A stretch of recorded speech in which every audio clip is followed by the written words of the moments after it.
one of the grand football palaces of the South, Sanford Stadium, on a great Saturday as number 12 Georgia looks to bounce back against Kentucky. Kentucky won the toss. They elected to defer. Aiden LaRoche will get the day started off the big boot that will not be returned. Gunnar Stockton, he's one of 3 SEC starting quarterbacks without an interception this year. Ty Simpson, Jackson Arnold, the other 2. And he possesses a lot of intangibles, Joe, that you look for in a quarterback. He's very, very poised. He's an outstanding leader. And, man, he is tough. He will put his body on the line, both throwing it and running it in this game. He's a guy that Kirby Smart has said in the past just has winner written all over him. And really curious to see how he's going to bounce back after that loss against Bama. Grew up 70 miles north of this stadium in Tiger, Georgia. And they'll go with the screen to Branch. Very dangerous man in the open field, but good tackling by the Kentucky defense by Jordan Lovett. Our impact players are brought to you by Fairfield by Marriott. Well, running back Chauncey Bowens coming off a career day, 119 yards against Bama. Running back Zachariah Branch, who just had that catch. He is the most explosive player for Georgia's offense. And Alex Safari Jr. at linebacker for Kentucky, he's a guy that can go sideline to sideline with tremendous speed at the linebacker level.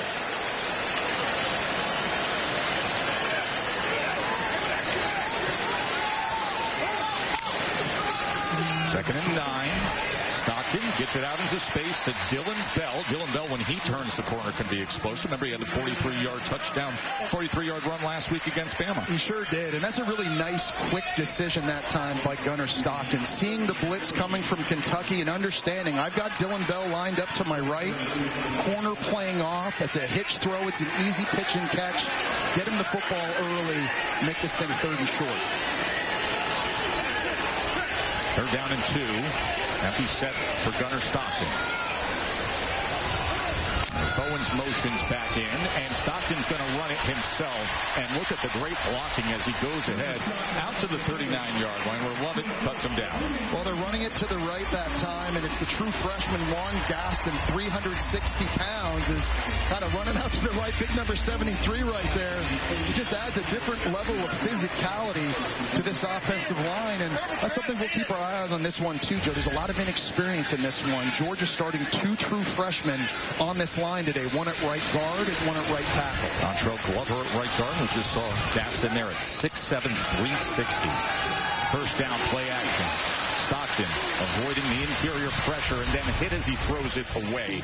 And charging in that time was Alex Afari, the active linebacker for UK. Well, there's an example of a shot play call that they can't get off because of Gusta right here at nose tackle for Kentucky, swimming to center Bobo, getting penetration. Now, Gunnar Stockton can't set his feet, and he's just forced to throw that away. It's got to be frustrating if you're Mike Bobo, the offensive play caller, because you are giving this offense opportunities to take shots downfield, but sometimes the blocking hasn't been consistent enough to do it. 2nd and 10. Bowens gets his first work of the afternoon, able to get to the edge and stiff arm a defender. That was Nichols who rode him out of bounds, but a good run of 13 yards for Bowens. I want you to watch Micah Morris, number 56. He's going to pull around here and get a block on the outside against Quaysheet Scott, a 196-pound DB. If you want to run the football to the outside, you've got to set the edge, and a good job there by a pulling 330-pound guard. Morris is considered their strongest player on the team, and you just saw it there. First down, Stockton. Shallow cross as he goes underneath and is able to get it complete to the true freshman tight end, Elias Williams. And Elias Williams was the #1 ranked tight end prospect coming out of high school. Right here, just kind of running a little drag right over the middle of the field. I like Georgia being aggressive on first down, throwing from the pocket. Nate Frazier takes it straight ahead. As we go back, Joe, and we talk about Gunnar Stockton having to take more shots, I think early this year for him, he's had to see guys running open. Guys outside got to be cleared DBs by 4 yards for him to feel comfortable letting it go. Sometimes you just got to know, hey, if I've got a 6'4" Colby Young or a 6'5" Noah Thomas or 6'5" Oscar Delp running stride for stride with a defender, that guy's open. And I can give him an opportunity to make a 50-50 catch and come up with big plays. A big point of the conversation we had yesterday with Mike Bobo. This is Josh McCray with a good, strong run, but Jess, when we spoke to the offensive coordinator, Mike Bobo, yesterday, he said, we just want him to have the confidence to trust what he sees and let the ball go. Don't be too cautious. That's the thing. The first couple of weeks with all the inexperience up front on the O-line, I think Mike Bobo was hesitant to call those shots. But these last two games against Tennessee and Alabama, the play calls are there. They've only attempted 22 passes this year, Joe, where the ball travels 15 yards or more downfield. That's got to change. They need more of those big play opportunities. First down after the 8-yard run by McCray. Now Chauncey Bowens again. Bowens untouched until he got inside the 15-yard line.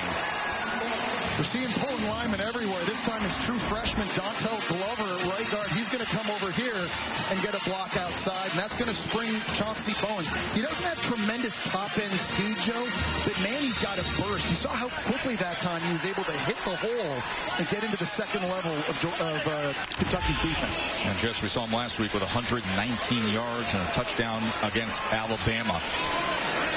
A shirt freshman from Port St. Lucie, Florida. Stockton checking at the line.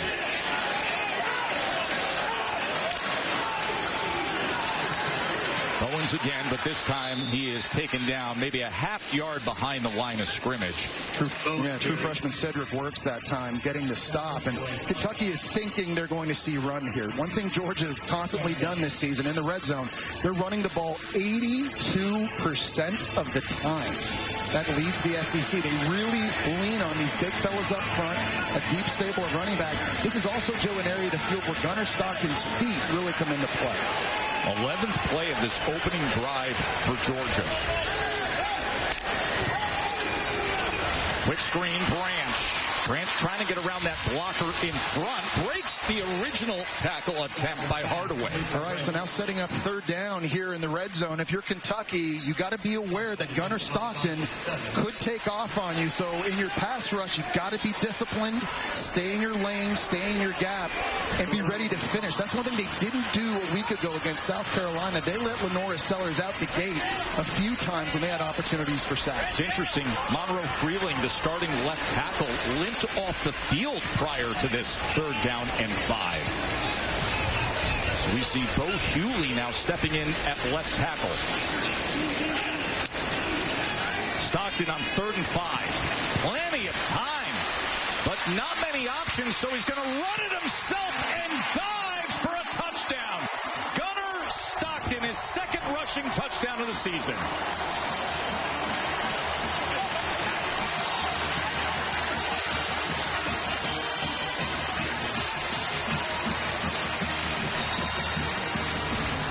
Finished talking about this. Kentucky's got to do a better job of staying in their lanes. Tavian Gasson on the right, he's fighting through a double team, and that is absolutely brutal, but he slips inside, and as soon as he did that, Gunnar Stockton's able to go outside. As you look at the progressive pylon camera, making sure he got in, he did. But Gunnar Stockton's dual threat ability, that really pays dividends for this offense in the red zone on third down. You've seen that on this opening drive.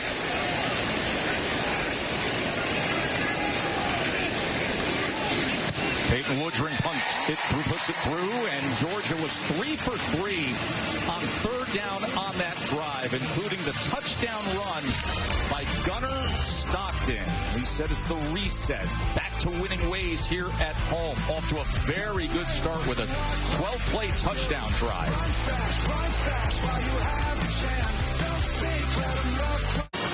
There's Gunnar Stockton, 7-yard touchdown run to get Georgia's day started moments ago.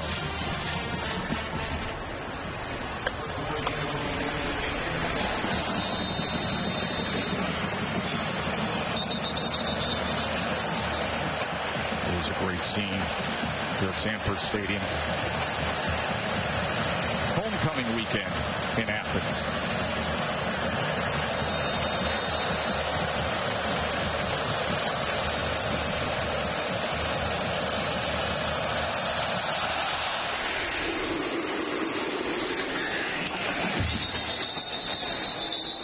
So the starting quarterback, Jesse, for Kentucky is Cutter Boley, who stepped into action after Zach Calzada was injured earlier this season. He's a redshirt freshman, Joe, and highly recruited coming out of high school as a 4-star. Bama wanted him. Notre Dame wanted him. Miami, Oregon. He chose Kentucky. 6'5", 220 pounds, can push the ball down the field. He's also pretty athletic for a big guy, and he's going to need that, I think, playing in this loud environment against this Georgia defense. He's going to be able to have to move and make plays when things break down. Good news for Cutter Boley is they have two excellent running backs that he can lean on. They're looking for more production from the wide receivers. We'll see if that develops today.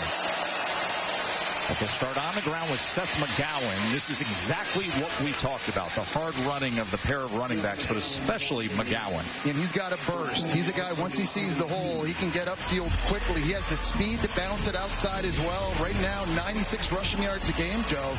Second in the SEC, and no question early in this game, it's what Kentucky's MO is and has been for years. They want to establish the ground game as quick as possible. Mark Stoops, 13 seasons as head coach, the longest tenured head coach in the SEC. Second and 3, McGowan again. He runs angry and desperate, and that moves the chains. Yeah, very violent runner himself. And what better way to settle a redshirt freshman quarterback on the road, right?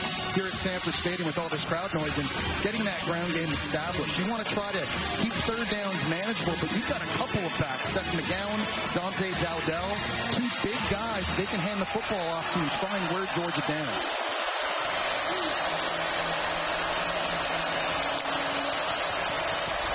Play action now for Boley as he evades a Georgia defender and then does get it complete just beyond that line to gain to the veteran Josh Caddis. There's the athleticism. And a flag is down. Saw there that time by Boley. He's going to be rolling out to his right. He has to make Chris Cole, a very athletic linebacker, miss. Player downfield.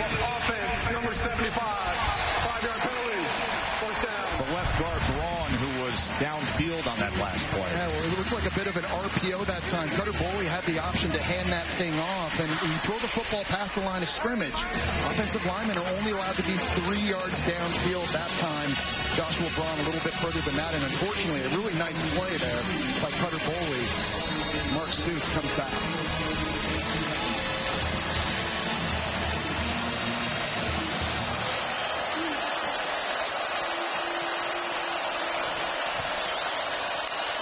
First and 15 after the penalty. They go with the screen of Rodriguez, already trying to utilize the tight end. We talked about the limitations we've seen with the receivers so far this season. Yeah, they just don't have anybody, Joe, outside who's very, very dynamic at the wide receiver spot. And they've got guys in Kendrick Law and Hardly Gilmore and Jamori McClain who can run, but they lost their top 2 receivers to the portal in the offseason, and they just have not been productive. One of only 4 teams in the country, Joe, where receiver does not yet have a touchdown catch, and that's really hurt them, especially in situations like this, second and third and long. It's incredible to think about that. One of 4 teams without a wide receiver touchdown reception.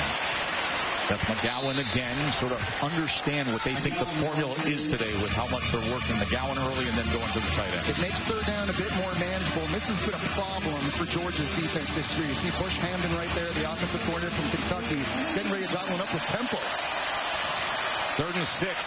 Boley looking for an option downfield, can take a strike, and that is far to the outside of Kendrick Law, who was covered by K.J. Bolden. Well, that was a nice call by Hamden that time because they had Kendrick Law, I think, open right here in the slot. He's just sort of hiding here, and he's going to run this flag route. That's open. I think Cutter Boley has got to be able to let this thing go. Georgia wasn't expecting the early snap. That's a shot you've got to take. If you're going to win a game like this, Joe, on the road against this team, Cutter Boley's talking to his QB coach right there. Hey, man, we let one get away from us. Aim LaRose on to punt away.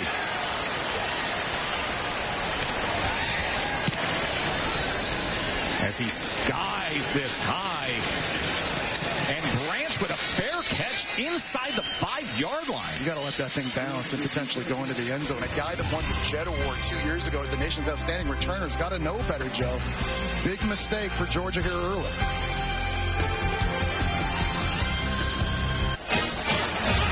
Jesse, when you're a punt returner and you fair catch it at the 4-yard line, you just know what that walk over to the sideline is going to feel like. Zachariah Branch, I don't think he knew where he was on the field. He looks down, he's like, uh-oh, I was on the 3-4-yard line. That's not going to be good when Kirby Smart sees it.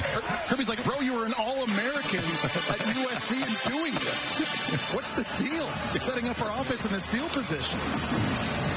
So that is where Georgia will take over after they had just a perfectly managed opening drive that went for 75 yards, was capped by Gunnar Stockton's 7-yard touchdown run. The impressive thing about that drive, Joe, is how they ran the football, too. 54 rushing yards on that first drive. Handing it off, you saw Gunnar Stockton on 3rd down and in the red zone on 3rd down doing a great job with his legs. So Stockton and Bowens a yard into their own end zone for their second drive. Play action. Stockton, he wants every bit of it, but just beyond the reach of big Colby Young. But I like that decision, and that's what I was talking about earlier. Even when 6'4" Colby Young is running a stutter go like that, and there's a DB running with him like this, he's open. This is a great place to take a shot. You're expecting man coverage. I know they didn't come up with this one, but it's a good decision and an aggressive decision. You got to give to Ryan Nichols lots of credit. He recovered after the break there, and it falls incomplete. But if you're Georgia and you're Gunnar Stockton, you got to keep that aggressive mindset.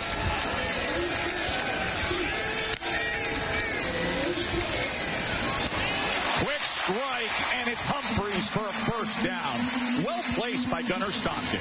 Yeah, you got a little RPO action with the play fake, and that sucks 2 linebackers up, which opens up the slant route behind it by Humphrey. The play fake here gets these guys biting. You're going to hit this in behind.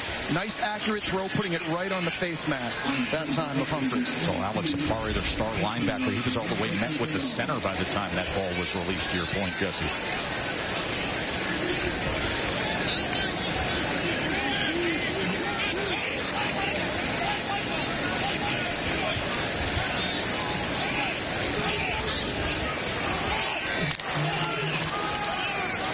After the breathing room, Bowens takes the carry, and he's met at the line of scrimmage.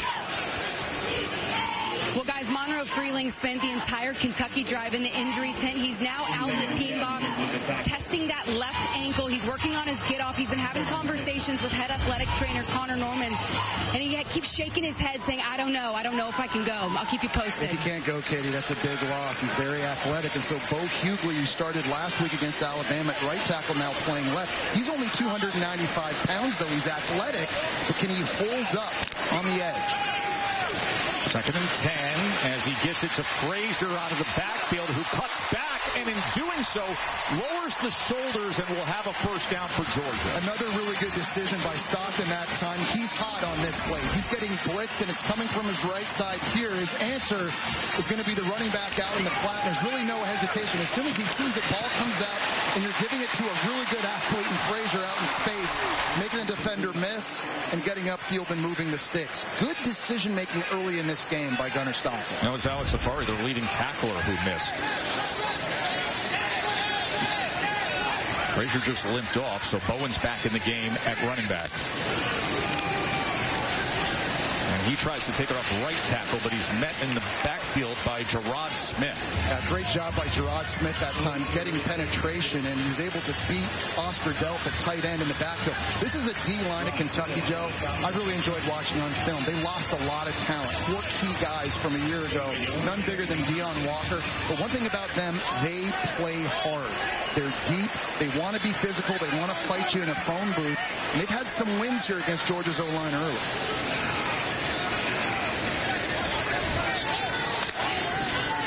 Second and 9. Here's Branch as he motioned across.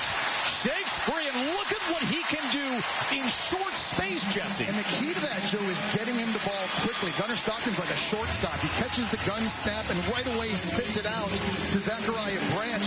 He accelerates so quickly. 3rd and 1, they quickly get to the line for the quarterback sneak, and with that extra push, it's another first down. Keep in mind, this drive started at the 4-yard line. When you got a guy like Branch and as explosive as that, you just want to find creative ways to get him touches and get him out of space. Bubble screens, receiver screens, jet sweeps, whatever you got to do to let number 1 go to work. But he's got that burst. He's got that acceleration and change of direction, Joe, that you just really can't coach. Just Georgia now 4 for 4 on third down.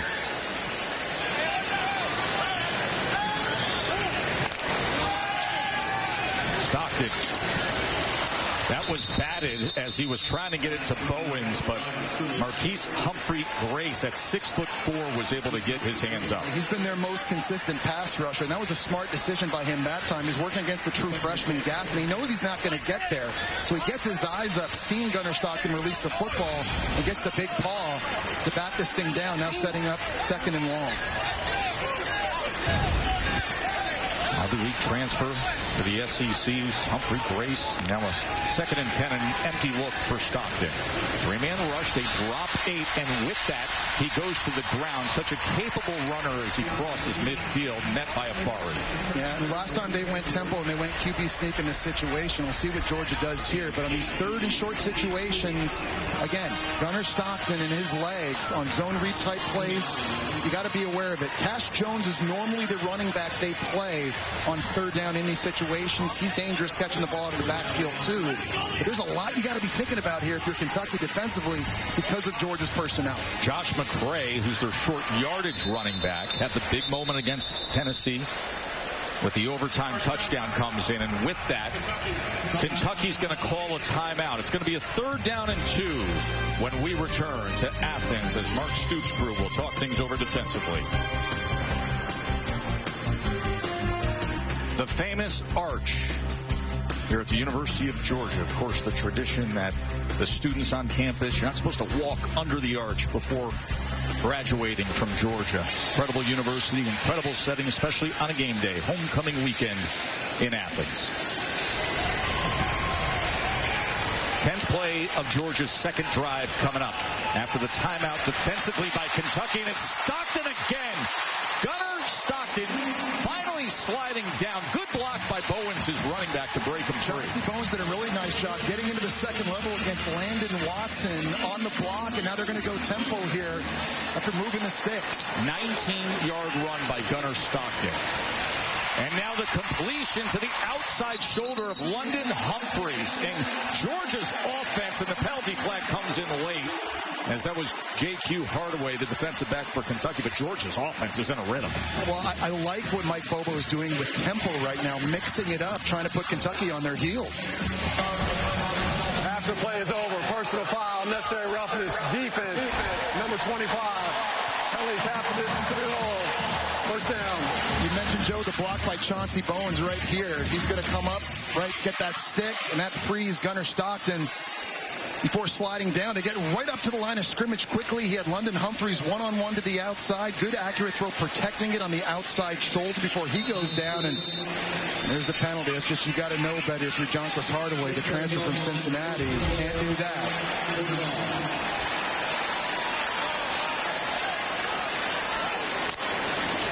First and goal to the end zone. Incomplete, looking for Young. It's a couple times now in the first quarter when Gunnar Stockton has looked out wide. He's seen a 6'4" Miami transfer target one-on-one, and Gunnar knows I missed that. And you just got to do a better job. It's the right decision, but you got to give him an opportunity to use those long arms on the back shoulder fade to make a catch. Just caught a glimpse of Monroe Freeling, the starting left tackle, headed to the locker room. Left the game here. Bo Hughley has been playing left tackle since then. 2nd and goal.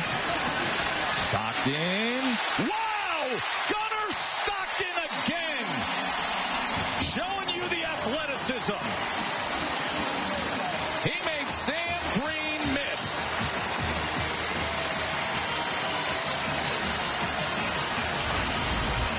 He made 2 guys miss outside. It was Jonquez Hardaway also along with Sam Green, number 2 and number 6.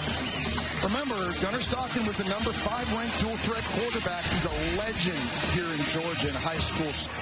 All-time state records for passing yards, passing touchdowns, and rushing touchdowns. A true dual threat, already a 2nd rushing touchdown in the game. as Freeling puts it through and Woodring puts it through. But, I mean, this was a drive that started after the special teams errors. They went 96 yards, Jeff. Yeah, and they're running a tight end out in the flat, and that forces Sam Green, number 2 there, just have to hesitate and widen. He's sitting there running with Lost and Lucky, and that's all the room Gunnar Stockton needed. When they get down in the red zone, they're able to pay it off with his legs. The penalty by Kentucky didn't help, and you just think if you're the Wildcats playing on the road in this environment against this team with this kind of talent, you can't help them out. They're not going to be able to turn it over, and you got to really do a better job playing smart, cutting out the penalties. Well, guys, Kentucky defensive coordinator Brad White said when he watched Georgia's tape in preparation for this game, he saw a team that loves their quarterback. White said it reminded him of how this offense loved and rallied around Stetson Bennett. The same can be said for Gunnar Stockton. White said you can tell players believe in him, trust him, they've got his back, they'll fight, scrap, and claw for their QB, and when he runs the football like that, hard not to, guys. Yeah, Katie, he's a great leader. And there's a lot of different types of leaders at quarterback. You get the rah-rah guys who are emotional and they give speeches. Some guys are just quiet and they go to work. And I think that's the type of leader Gunnar Stockton is, leading by example. 48 yards running the ball and 2 rushing touchdowns.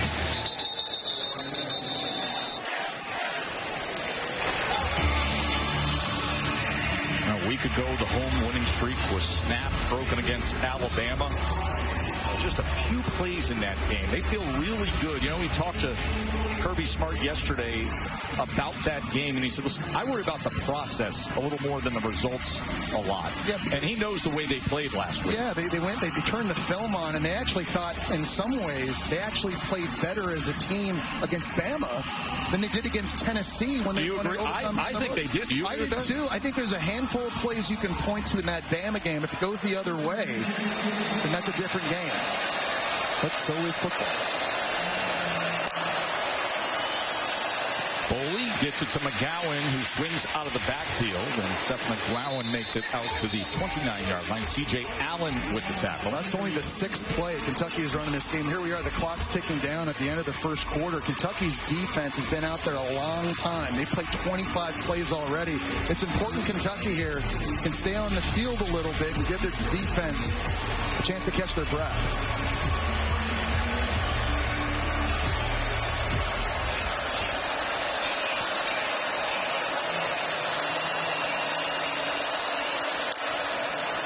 Second and 5. This is Law. Kendrick Law with a blocker in front. And Kendrick Law turns on the speed. The transfer from Alabama taking advantage of that block from his tight end, Willie Rodriguez. Yeah, you run these screens out wide like that, you've got to have guys downfield getting blocks. And Kendrick Law is kind of like the Zachariah Branch of Kentucky. He's the guy you want to get screens, you want to use his speed out in space, and they rip off a big explosive play early. That's going to help their confidence, Joe. Gunnar Stockton with a 7-yard touchdown run, with a 6-yard touchdown run, and it's 14-zip Georgia, the SEC on ABC. Presented by Starbucks. We'll return after this message and a word from our ABC stations.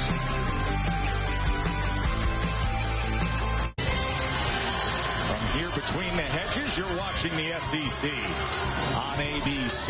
Georgia with a 2-touchdown lead as Kentucky for the first time is in Georgia territory today to start this second quarter. In the first quarter, Georgia possessed the ball 11 minutes and 24 seconds. McGowan on the carry. Moments ago, Katie with Coach Stoops.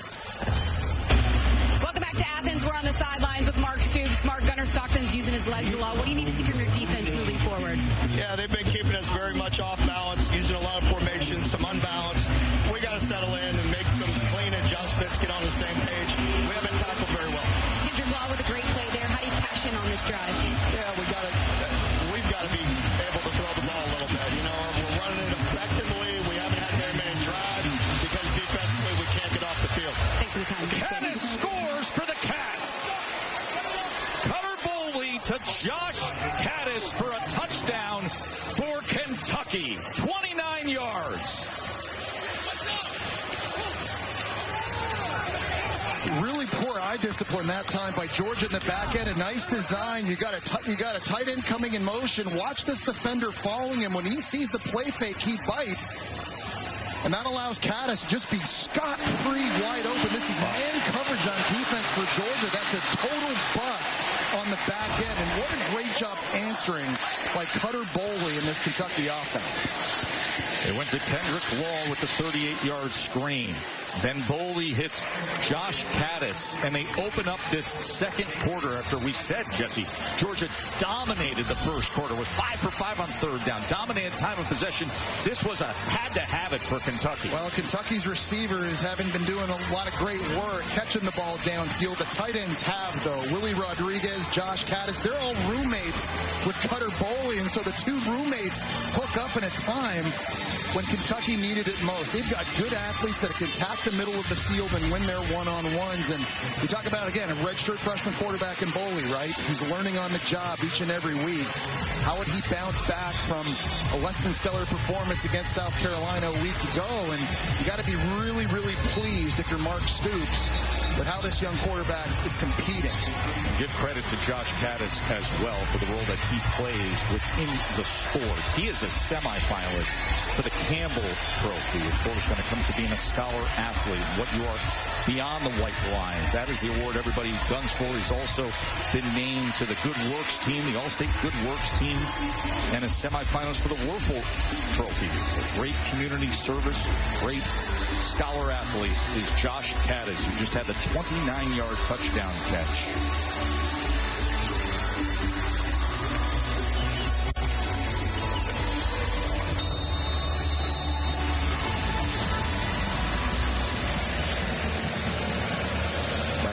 Branch, transfer from USC, dangerous return man, but LaRose hasn't given him a chance.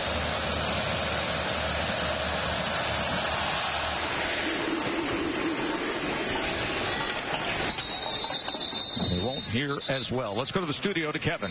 Joe, undefeated number 14, Iowa State in serious trouble at Cincinnati here. Boog, here's Brendan Sorsby. No, I love the touchdown pass right now, Kev, but Iowa State can't stop the run. Cincinnati already over 130 yards on the ground. Right now, the Cyclones just scored, so it's 17-6 Bearcats at home. Back to you guys. Good quarterback matchup there with Rocco Beck going up against Brendan Sorsby. Sorsby with a touchdown pass already today.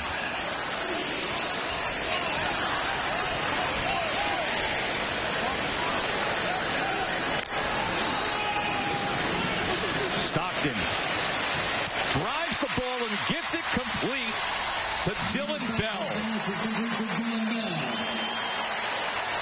What a great job by Stockton that time, getting through his progressions. He starts this thing off to the right. He's able to scan all the way back left and then comes back again to his fourth receiver running the dig route. Really good job in the pocket here. His feet are following his eyes. He's able to stay on balance and just deliver an absolute dart. 21-yard reception for Bell, who's been the Swiss Army knife offensively for much of his career here at Georgia. Frazier on the ground as Frazier bullies his way just past midfield as the offensive line still giving an extra push. Well, Joe, Georgia's been up and down the field. So if you're Kentucky, how do you stop them, right? You heard Mark Stoops just tell Katie a moment ago, you got to tackle better. That's actually been a problem for Kentucky's defense this year. They've missed at least 12 tackles in each of their last 3 games. You got to fly the football in this one. You got to get hats and gang tackling. Easier said than done when you're trying to tackle guys like Chauncey Bowens and Zachariah Branch and Gunnar Stockton. Play action. Stockton with time. Good coverage downfield, though, as he tries to extend the play and then launches it where a flag is down just beyond Bell. Well, this turned into a scramble play, and I think Bell got tangled up one-on-one. You're going to get a defensive holding penalty in the back end. Holding defense, number 20. Penalty of 10 yards. Automatic. First down. That's Nichols, the boundary corner. Yeah, Gunnar Stockton bought himself some time outside. So Bell starts inside. The same play. He just caught a pass on a few plays ago. And Terai Nichols just a little bit too handsy. Costly penalties on defense now, Joe, for Kentucky these last 2 drives. You don't have to do anything to help Kirby Smart, Dylan Bell, and this offense out. But undisciplined play from the secondary, it's been really costing Kentucky. So it's a first down for Georgia inside the 40. Stockton. That ball is intercepted. That is Lovett, who picks off Gunnar his first interception he has thrown this season. He was looking for Humphreys. Well, that time, a very bad decision by Gunner Stockton. Just staring a receiver down in the seam. There was a safety right in the middle of the field, and that was too easy for Jordan Love. He's got to be aware of this safety right there, and that's just too easy to break. He also throws it to the inside, and that's a big-time takeaway that Kentucky's defense needed. You've got Humphreys running that seam route, but we saw Gunner Stockton a few plays ago do a great job with his eyes working through a progression. That time, he just straight stared down his target, and that's the first pick thrown this year by Gunner Stockton. 124 attempts, Jesse, without an interception prior to that by Jordan Lovett.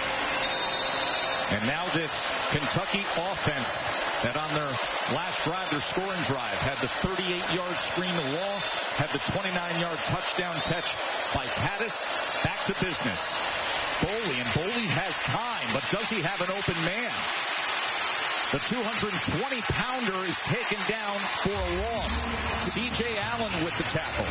I think Boley's got to do a better job seeing the field. I know he's 6'5", but just because you're tall doesn't mean you're going to see guys open. Remember, he missed Kendrick Law on the first drive on a flag route. Watch Caddis right here just run a curl. And this is wide open. This is a throw that Boley's got to put on him right now. Oh, yeah. Just give him the ball. I mean, it's 5-6 yards. I get it. It's not going to be a touchdown, but the football has to come out of your hand. Now the crowd is loud on 2nd and 11. And here's the quick game to Law again, but flush against the boundary. He had nowhere to go, so it'll be 3rd down from there. One thing Georgia's defense has been awesome at this year is sudden change situations. Prior to this game, they turned it over 5 different times, all in their own end of the field. Georgia only allowed 3 field goals in those situations. Now they're going to let the crowd take over here on 3rd and long. Listen to Sanford Stadium.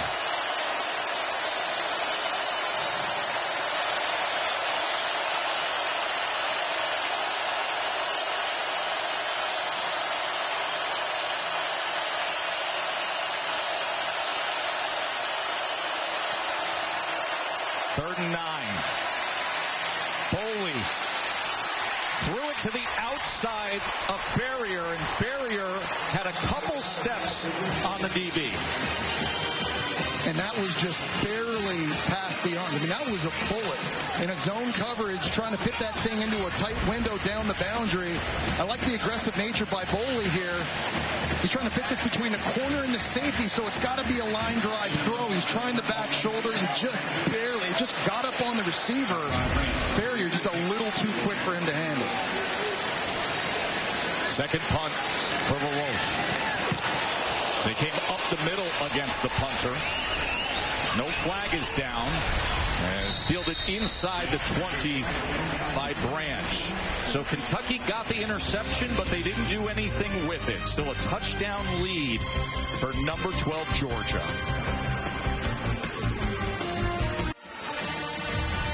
Jesse, Mark Stoops was irate over this. Yeah, Justin Williams, 19, falls right into the leg that was planted on the ground of Kentucky's punter. That should have been, in my opinion, a 15-yard penalty and a fresh set of downs for Kentucky.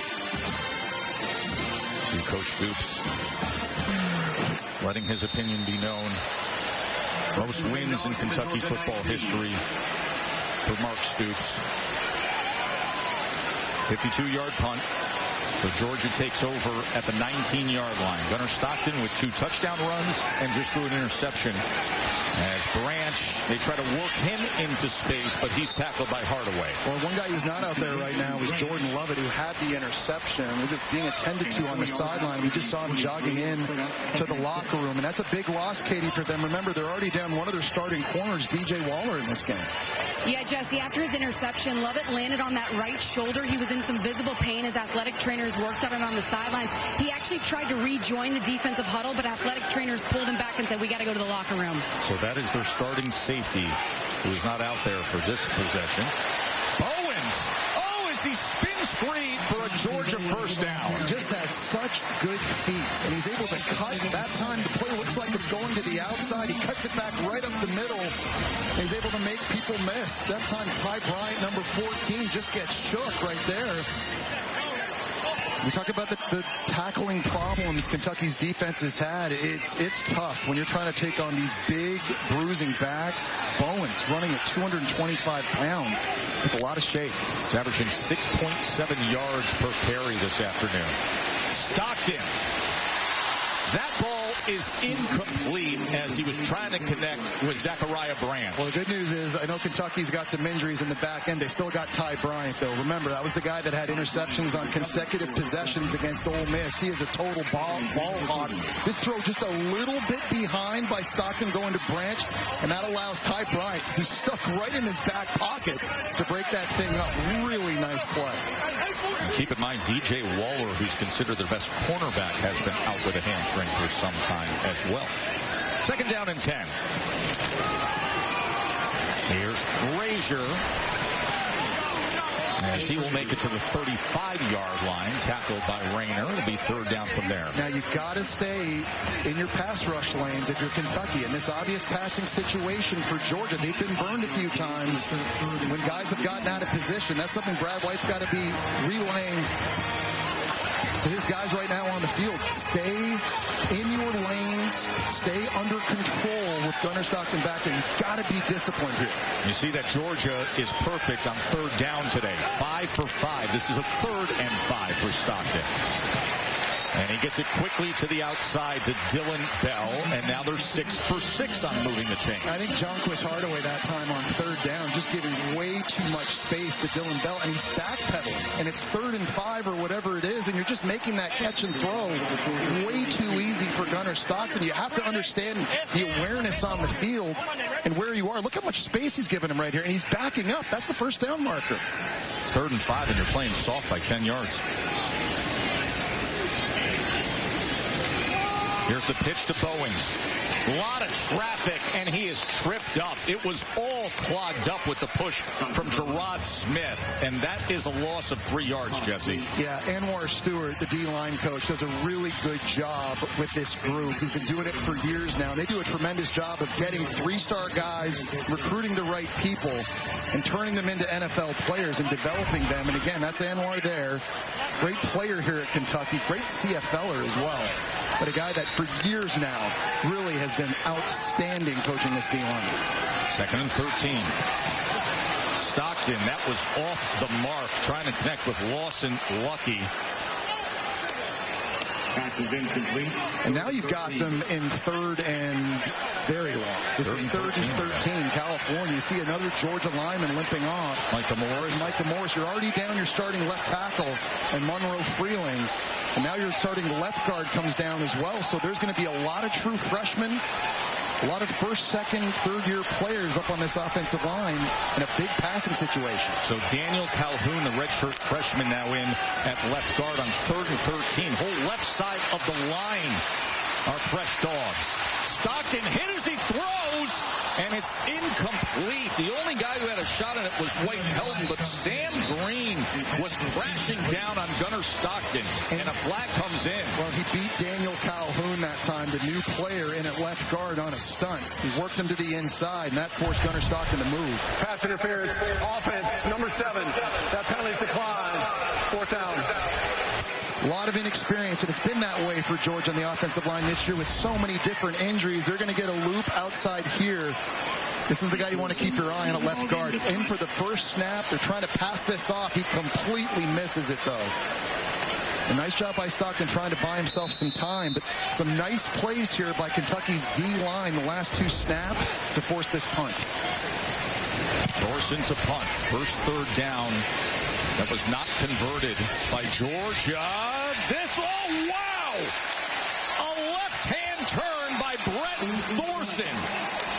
Landon Humphreys down there in coverage. And Thorson's punt.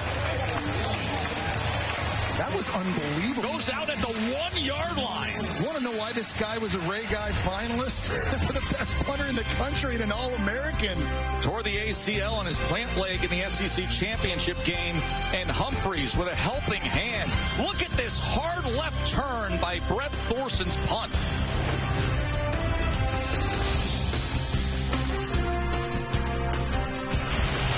A big hit on Stockton, then the 60-yard punt to the 1-yard line.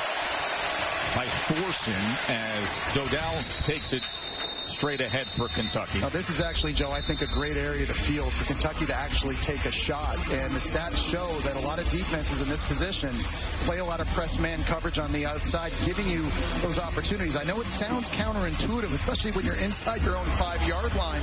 But from a coverage standpoint, this is a place that a lot of coordinators like to dial those up.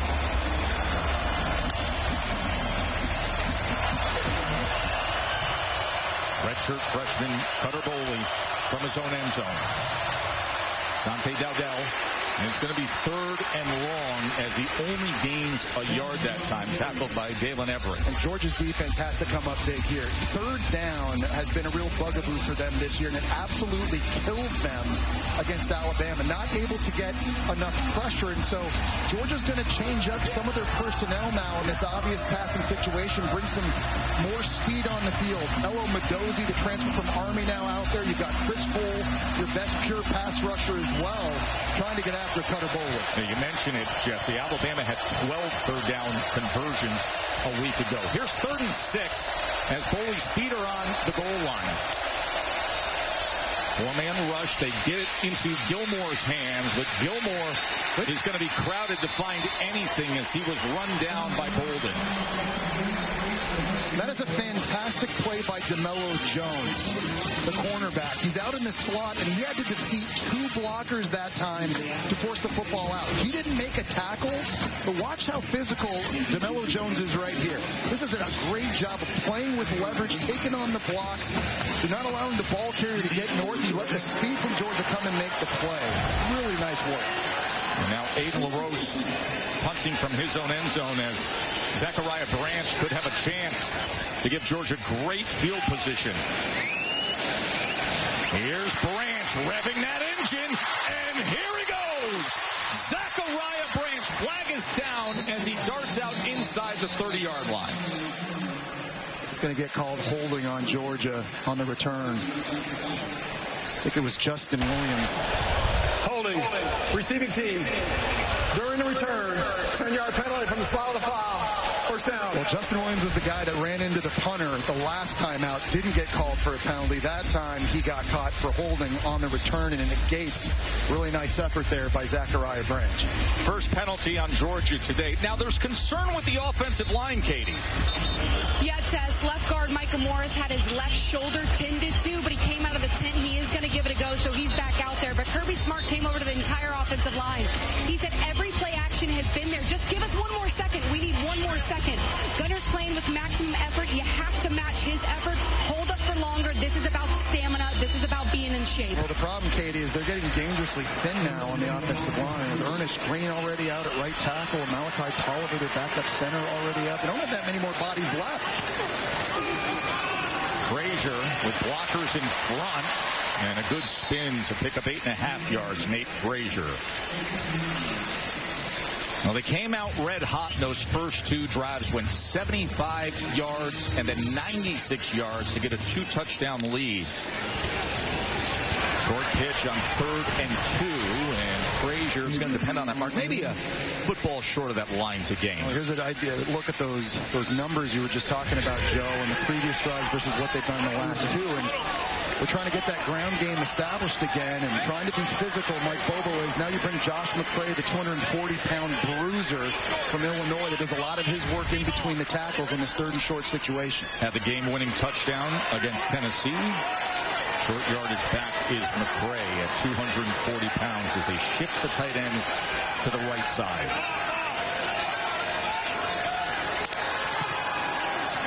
Play action off of it. Ball was a little awkward coming out because he had a defender right on top of him, and a flag is down at the 19-yard line. Yeah, it's going to be defensive holding on Hardaway in the back end, and lucky for Georgia. Holding. Defense, number 6. 10-yard penalty. Automatic first down. Well, Dontrell Glover, the right guard, true freshman, has his hands full with David Gusta right up the middle. And that's who hit Gunner Stockton and forced the errant throw. But another penalty in the back end for Kentucky's defense, just killing them early in this game. First down for the Dogs by virtue of the penalty. First and 10 at the Kentucky 21.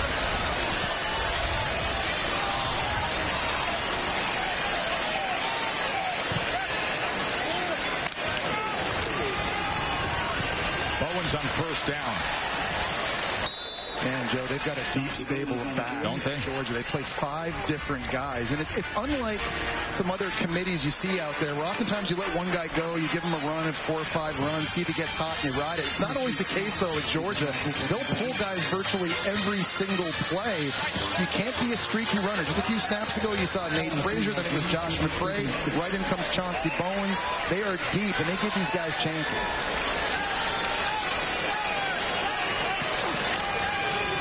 Second and 6, Bowens.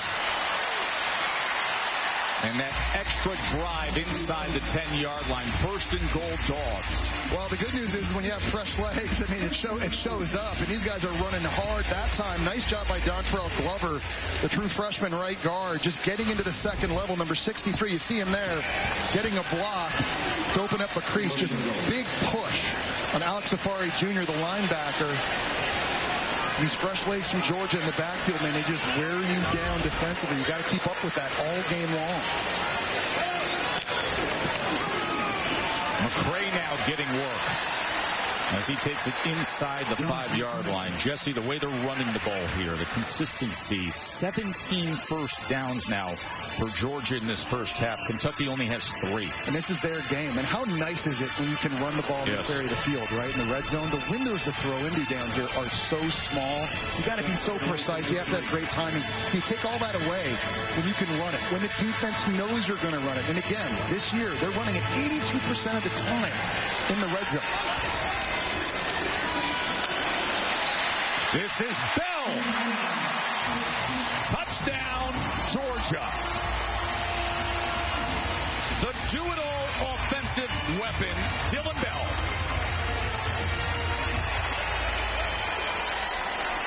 Really nice job out on the perimeter by Oscar Delp and Lawson Lucky on that jet sweep. They're getting blocks out in space. You're getting the speed of Bell this way, but keep an eye on these two dudes outside. Number 4, number 7. There's the first block by Delp, the second block by Lucky. That's all Dylan Bell needs. Remember, he had that 43-yard run against Bama last week. He shows off his speed.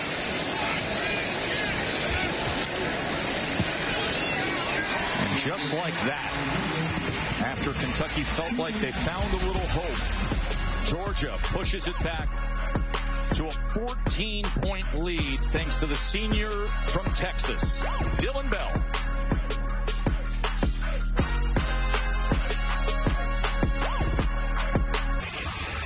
Just the start of a big day here on ABC. We got Vandy and Bama coming up next, and then 7:30 Saturday Night Football presented by Capital One.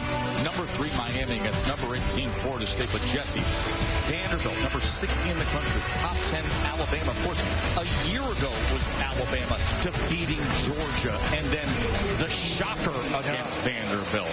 Well, Ty Simpson, if you've watched him play his last 3 games, he's playing at a Heisman Trophy caliber level. Ball is not hitting the ground. Penalty flag comes down at the end of that kickoff. Kick out of bounds. Kicking team number 91. Ball be placed at the 35. First down. What's going on, Mr. Nagandi? Good afternoon. That game on ESPN2. Back to you, Tess. All right, a lot to devour at the half. Kevin Booger will get us all set with that.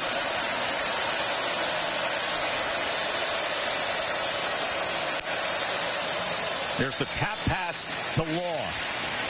And Law able to turn the corner for maybe 4.5, 5 yards. Completing forward passes to wide receivers is just a challenge right now for Kentucky. Receivers have 7 catches in this game, Joe. The ball has not yet passed the line of scrimmage. That was a big problem for them a week ago against South Carolina as well. They only had 3 catches for 21 yards when it was thrown beyond the line of scrimmage. When you can't throw the ball overhand, downfield, it's really hard to win games. Yeah, the other big play was a screen pass, to your point. Here's McGowan as he will pick up the first down for Kentucky. But you got to do it how you do it then. And this is just going to be the formula this year for Kentucky as a Georgia player, slow to get up. As we've reached the 2-minute timeout here, that is Jordan Hall, who's an excellent defensive lineman. He was dealing with stress fractures in both legs last year. He's been completely healthy this season up until this moment as they check on him and we take a timeout.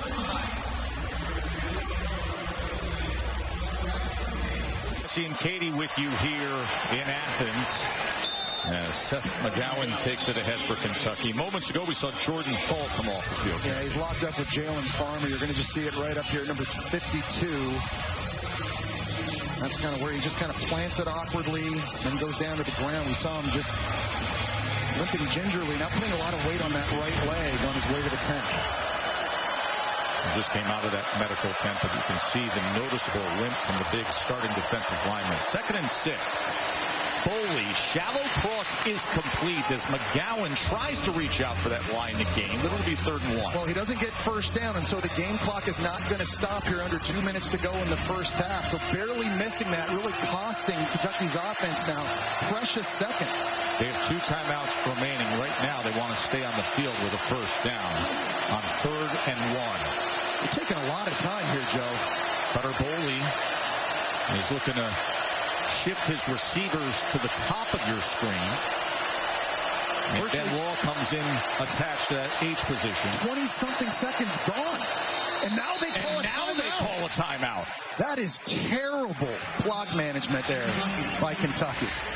So 1 timeout remains.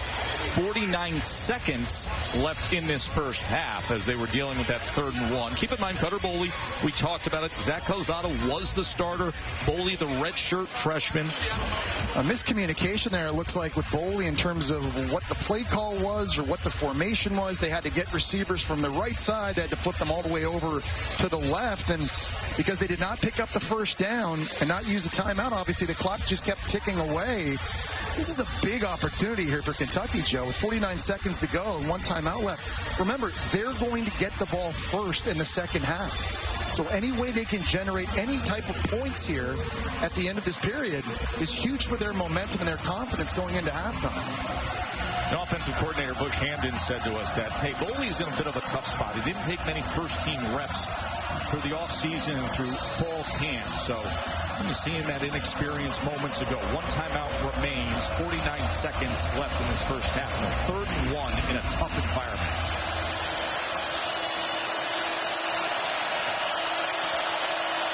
Third and 1, this is Law, and Kendrick Law will weave his way for a first down for the Cats. Well, the good news for Kentucky now, you're already in kicker Jacob Callaway's range. He's a guy that hasn't missed this year at all. Mark Stoops told us he's good from 60 yards. So right now at the 36-yard line, you are well within Callaway's range.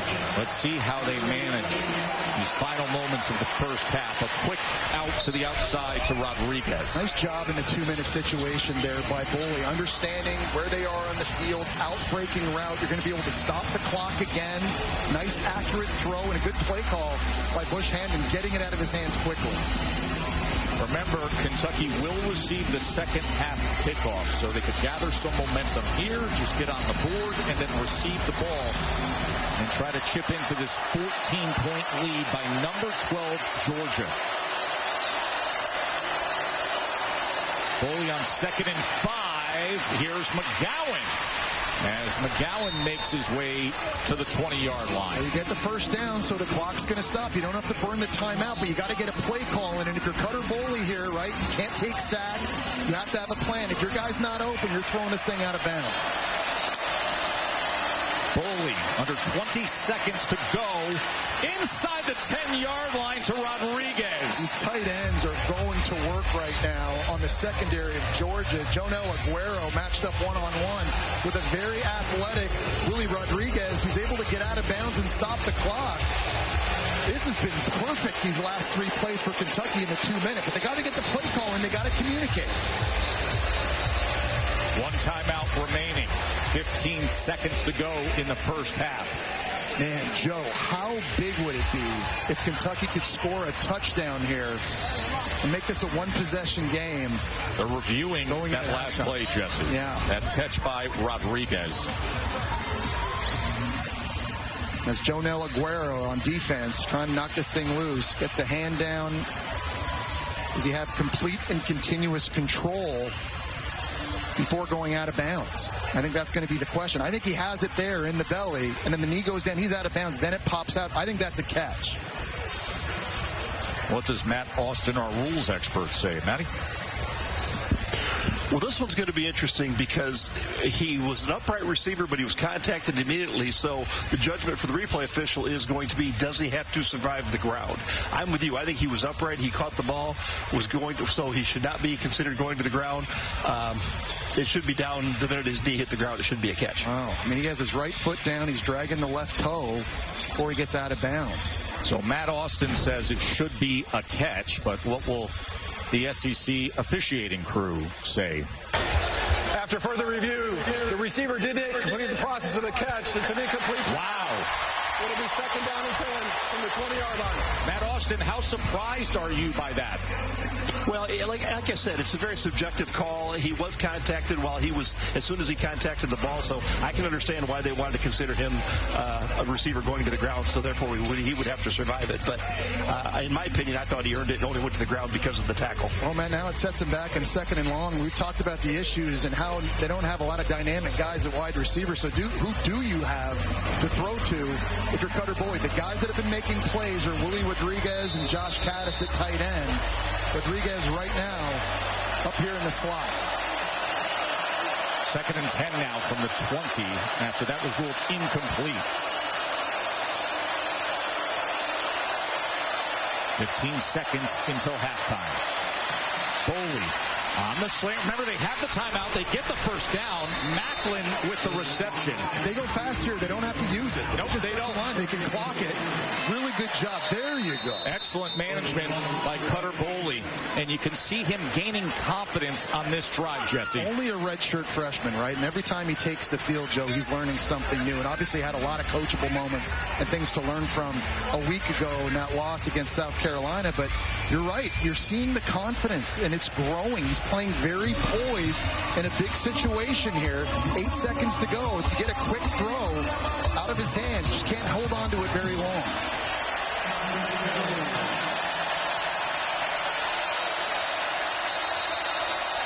And a timeout is going to be used by Georgia.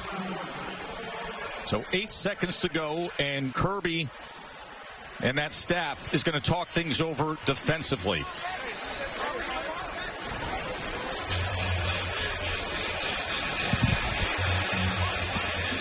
Now, we've mentioned the home winning streak, 33 games snapped by Alabama, the struggles that Kentucky has had here, especially when playing a ranked Georgia team. And, you know, this being a day where you know it's going to be a tough environment. You're going to get the very best version of Georgia. And here's the deal. Here's what you know about Kentucky, though. When they play their game, they can beat almost anybody in the SEC. When they run the ball, they don't turn it over, and that's key. And they haven't turned it over yet in this one. Their defense makes a few plays. That's how they beat Ole Miss last year. Right. That's how they almost beat Georgia last year. That's how they almost beat Ole Miss this year, too. And this is kind of where Mark Stoops wants to get you. They want to just drag you into deep water in the 4th quarter, and this is a massive opportunity. He's got to be feeling pretty good with how good Cutter Bowley's been looking here as of late. This is a big opportunity for Kentucky. They will receive the second half kickoff, but how can they cap this first half? Right here, 2nd and goal, 8 seconds till half, 1 timeout remaining. Bowley looking for an option, and he throws it out of the back of the end zone. They're lucky that wasn't a false start penalty, Joe, because the snap was late from the center. 4 offensive linemen moved before Jagger Burton snapped that ball. Very lucky this wasn't a penalty. Just watch this. 4 guys moved, and then the snap comes. I think that easily could have been called a false start on Kentucky. So Jacob Coway will head on out for the short field goal attempt.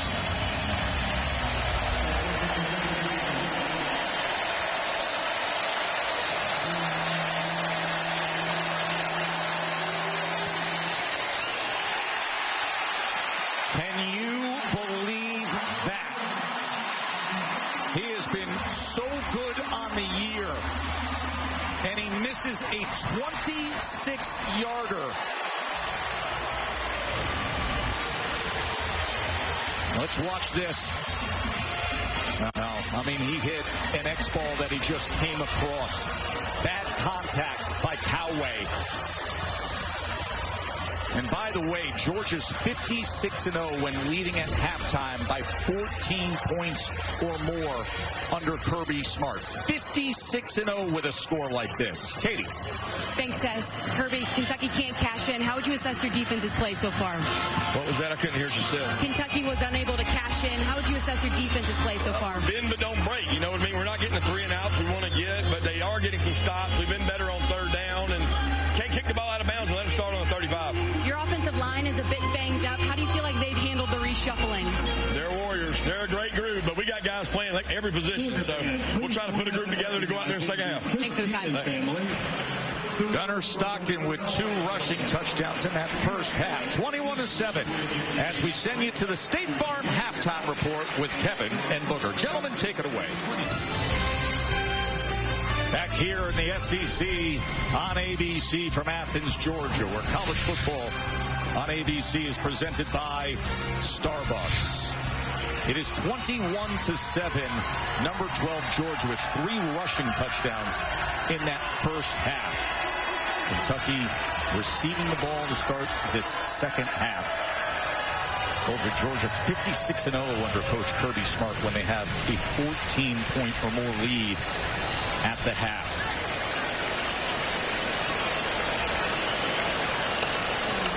Georgia with a methodical offense in that first half. 42 plays to Kentucky's 25.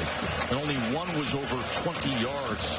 They controlled the clock, ran the ball well, and now we'll see how Kentucky deals with things. Joe Tessitore and Jesse Palmer with you up in the booth. Listen, what a missed opportunity at the end of that first half. And now it puts pressure on this drive here for Kentucky. It's crazy. Even after the missed field goal, even with the 4 penalties, they can still drive the field now, score a touchdown, and make this thing a one-possession game. I've been really impressed with the play of Cutter Boley at quarterback. I think probably the thought coming into this one was, hey, redshirt freshman on the road, let's just run the ball, manage the game. He's throwing it really well, Joe. He's been accurate, making good decisions. They've actually thrown the ball almost twice as much as they've run it. And you get the thought here, if they're going to come back and win this thing, they may have to keep riding the arm of this young quarterback. And most of that work has been short to the running backs, the tight ends, or the screen work to Law. Here's a sprint as he gets it to Ferrier. I think we're learning a lot about this young quarterback, too, and Boley, who had a rough day at the office against South Carolina, right? Sacked 6 times. One of those is a sack, scoop, score, fumble. Throws 2 picks, 1 return to the house. And that's hard to come back from. But to be a successful quarterback, you've got to be resilient. And you got to be able to turn the page. And I've been impressed with how he's been competing in this game. McGowan on 2nd and 7, and Seth McGowan with a good run. It'll be 3rd and short. Griffin with the tackle. And he's not getting it enough either. Only 6 carries in that first half. He's been running hard and running with a purpose, and I think they can blend the quick passes with more run from Seth McGowan and try and keep some balance offensively. It's a great spot for him here as well.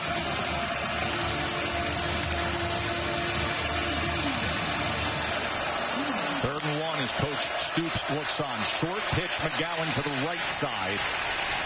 And McGowan will have the first down for the Cats. Well, the nice thing about a pistol set, and Kentucky does it a lot, is they don't tip off where the running back is going to go. On this play, if he lines up right here, the defensive line can expect that and they can all slant. But back here, you're not sure if he's going there or there or there.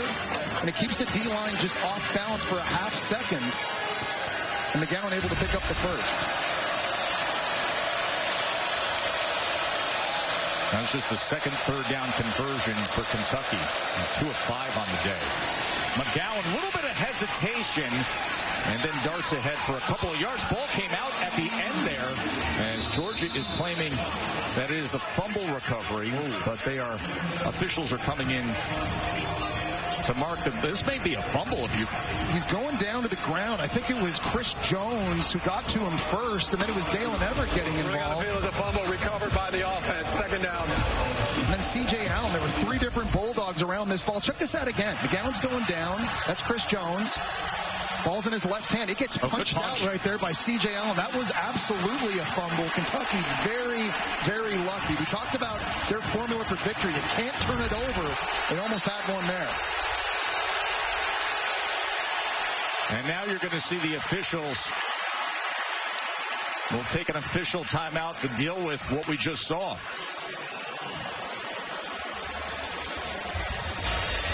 As moments ago we showed you the replay. I think they're going to take a look at the recovery. Yeah, I think they want to see who Georgia jumped on it. challenging the ruling on the field of a fumble recovered by Kentucky.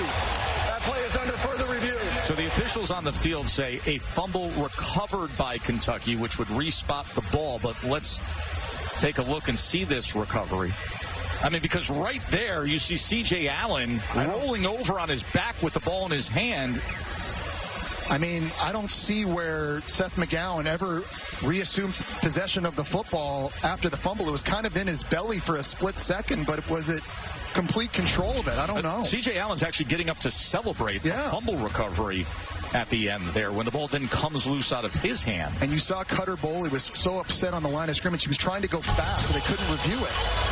Replay buzzed us prior to the stoppage. Therefore, there was no timeout for Georgia. And Cutter Boley shaking his head thinking, we got to get to the line of scrimmage and run a play so they can't review this thing, and we just keep going. But they were slow. And maybe Cutter Boley saw something that the refs didn't see. He might have known that Georgia actually assumed possession of that football. So officially this is a review,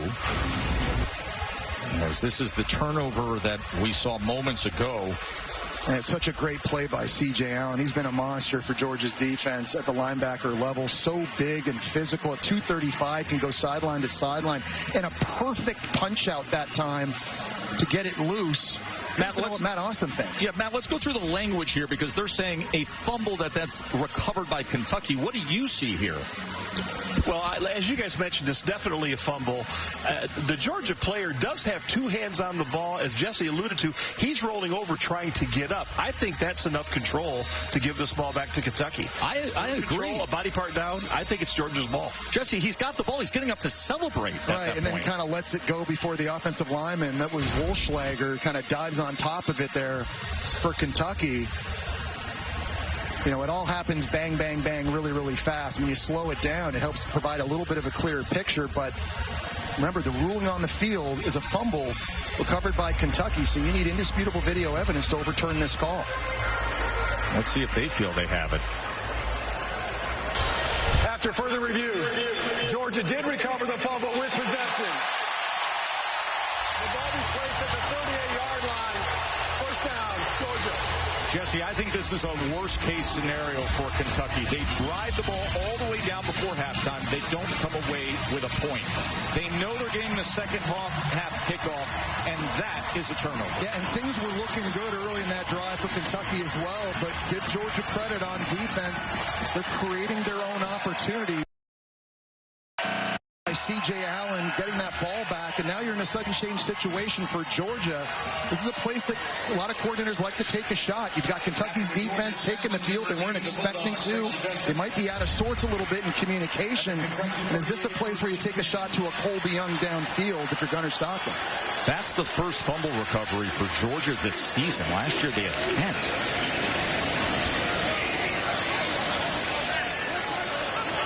Georgia takes over on the plus side of the field after C.J. Allen with the forced fumble and recovery.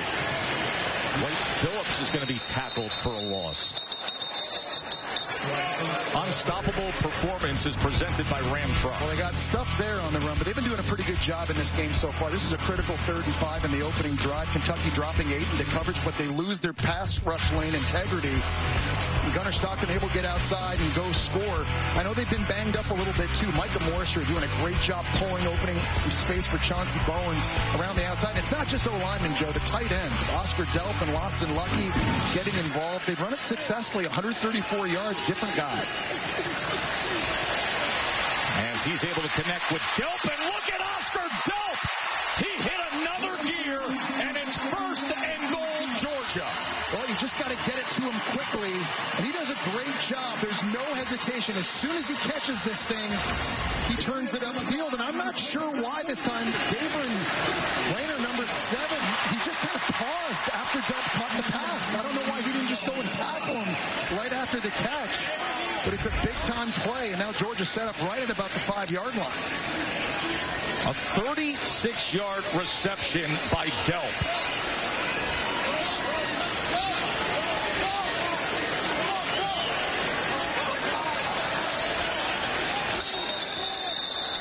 And with some of the confusion pre-snap, Georgia's going to use a timeout. Their outstanding junior tight end has put them in position. We'll take a quick timeout. It's 1st and goal Dogs when we return. Good homecoming weekend here in the Taco Bell Live Más Student Section. Only one student section can claim the title of Live Más Student Section of the Year. Who's going to take home that trophy? These students here are living really well in Athens, like the ones we saw last night at Osteria Olio and Chef JR, and they're running up those big tabs on their parents' chart. It's an expensive tab, too. Here's 1st and goal now. Bowen's on the pitch, finds a lane, and he gets down inside the 2-yard line. Kentucky here is just trying to hold on. Do they have a goal line stand in them? Georgia going fast, getting right back lined up quickly. And with that, here's Bowens, who is met right at the line of scrimmage. Good job by the Cats interior with Gusta and Rayner. Because you missed the field goal and then you turn it over. You had multiple chances to make this a one-possession game. If they score a touchdown here, all of a sudden it's a 21-point game, and it starts to feel like it's getting away a little bit. So their backs against the wall. This Kentucky D-line, this front seven, they're trying to get physical.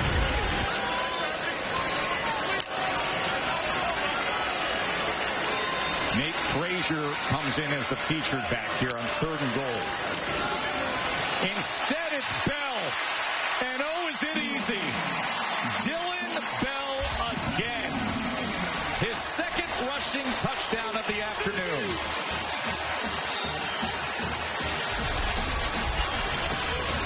Everything from Georgia going to the left. All of this fast flow this way gets everything on defense coming this way. But it was Dylan Bell going the other way here on the reverse. It's everyone losing their eye discipline on the backside, and that's the 2nd touchdown for Dylan Bell on the ground. And now Georgia, we talked about it, starting to blow this thing a little more wide open.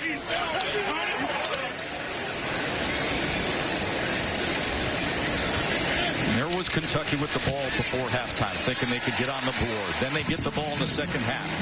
Instead, a missed field goal, a turnover, and a Georgia rushing touchdown again. And it only took 5 plays covering 38 yards, Jesse, to do it after the turnover. Yeah, Joe, I mean, listen, you know with Kentucky, the margin of error to winning a game like this is so small. You can't turn the ball over.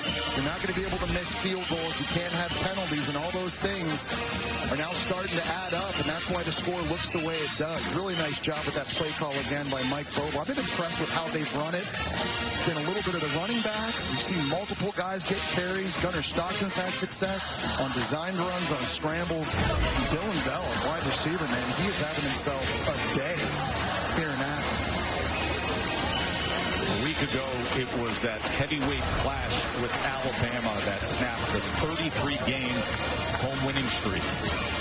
Locked in this week, as they have done time and again after moments like that under Kirby Smart. And it's 28-7 here on that same home turf.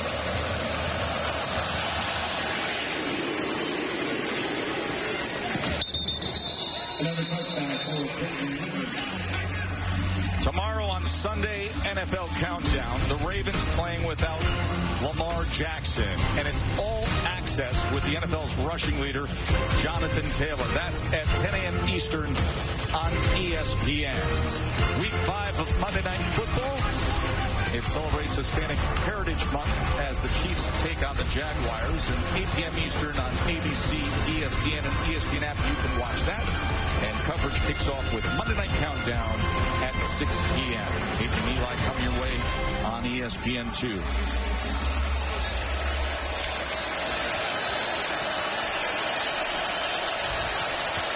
McGowan fumbled last time out, and now Boley Going to take a strike downfield, and it is beyond the reach of Josh Caddis. When you can't throw the ball, Joe, situationally, it puts you in tough spots, obviously. On third downs, it's hard to stay on the field. In the red zone, it's hard to score plays. And when you get down on the scoreboard like this, it's really hard to play catch-up.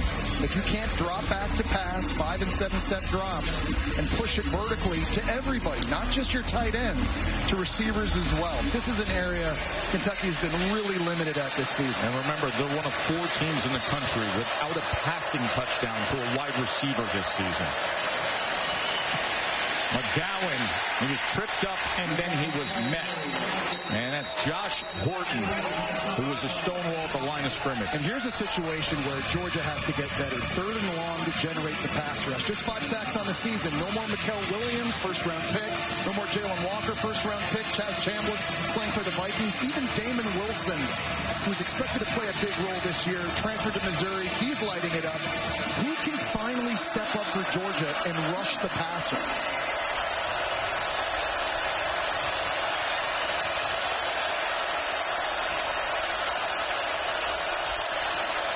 Third and 10.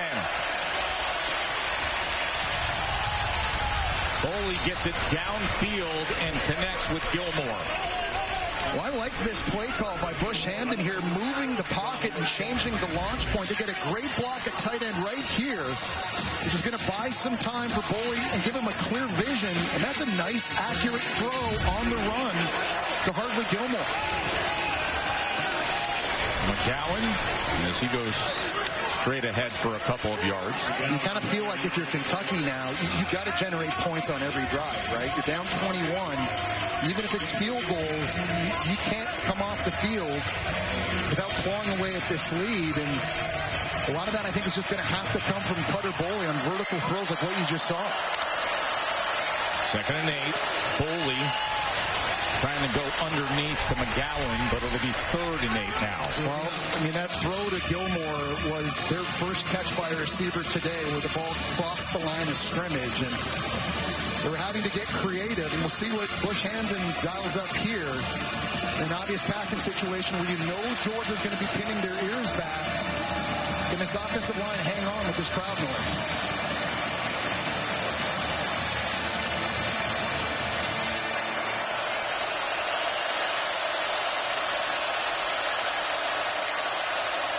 Third and 8. Boley, pressure up the middle. As it's incomplete, everybody was running toward that near side boundary. Ferrier was the intended target, but DeMello Jones batted it away. Yeah, Kristen Miller makes that play. He's their best interior defensive lineman. Tremendous quickness right out of his stance, and he's going to get the penetration, which forces Boley to have to roll to his right. You know, Georgia doesn't have this big exotic package like a lot of defenses do in college football where they have crazy personnel and crazy fronts. They just sort of let their guys rush, which I think has been a bit of a problem. I think they need more creativity on third downs, but that time Miller getting it done. Penalty flag is down as the punt is fielded near the 24-yard line by Branch.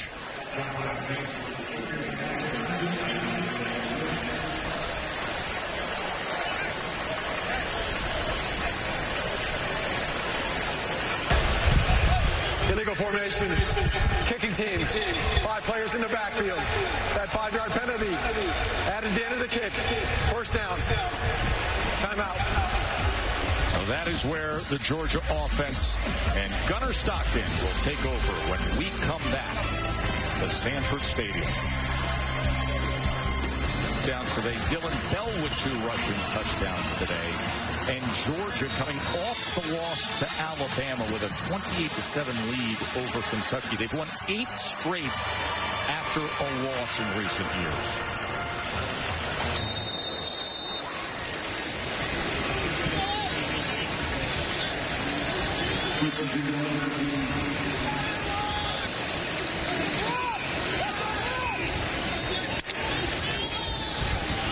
Here's Bowens.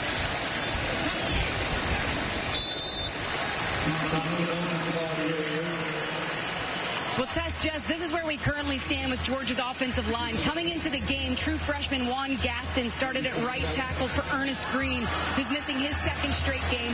Bo Hughley has come into play left tackle for an injured Monroe Freeling. Freeling injured that left ankle in the first quarter. Next to him at left guard, Micah Morris, he's playing through a left shoulder issue. So a lot of reshuffling for this Georgia offensive line, guys. Katie, behind that offensive line, 6 yards earned by Bowen, so it's 2nd and 4. As he will get the carry here, as he falls ahead towards that lines of gain. Yeah, I mean, that's been the big story, I think, Katie, on offense this year. I mean, 4 new starters up front heading into this season, and with all the injuries they've had, they had 4 different starting lineups coming into this game, so not a lot of continuity and a lot of inexperience on the right side, and now on the left side as well. And Kirby Smart's O-linemen, they're getting a baptism by fire against good D-lines in Tennessee, and then last week at Alabama, and a big physical D-line in Kentucky here today, too. Frazier. There's a nice hole for Frazier as another first down for Georgia, Jesse. But even after all that, Joe, I love the way that Mike Bobo just stays patient with the run. Frazier's getting up a bit gingerly there, and he just believes in body blows. And all these runs are just wearing this defense down. Fresh legs coming in, let the big fellas up front work. And among the big fellas up front is his son, Mike Bobo's son. Drew Bobo is the starting center. We had an interesting conversation with him, Katie, about his career arc and path. Okay, well, he almost quit football on multiple occasions. He thought he was going to be this basketball player in the 9th grade when he made the varsity squad. He told his dad, hey, I don't want to play football anymore. And Mike Bobo said, okay, well, then go tell your coach tomorrow after school. And he said, well, I'm not ready to do that. Not quite yet. And so with every move, every stop they've made, he was eventually moved to starting center, and obviously, as you guys have seen, he's turned into a fantastic SEC lineman. Here on 2nd and 8, Bowens, he goes ahead. So he's a guy who's playing basketball, actually. 6'4". He made varsity high school basketball as a freshman. Didn't start playing offensive line until his junior year of high school. He was tall in the 9th grade, right? Tall and skinny, his dad said, and he just kind of kept putting on weight, and it was maybe tight end, and now he's moved into center, and he's really done a great job. This is an offensive line that is completely retooled from a year ago, but right in the middle, Drew Bobo doing a nice job making the calls, communicating, and he's been a nice constant for Georgia up front. Cash Jones in as their 3rd down specialist. 3rd and 4 for Stockton going downfield. Wow! Dylan Bell! One-handed right into the pocket. And that's a throw, Joe, that recently Gunnar Stockton hasn't been willing to take because Dylan Bell's not wide open by any stretch. He's got a step on Hardaway. What a throw, and an even better catch one-handed by Dylan Bell.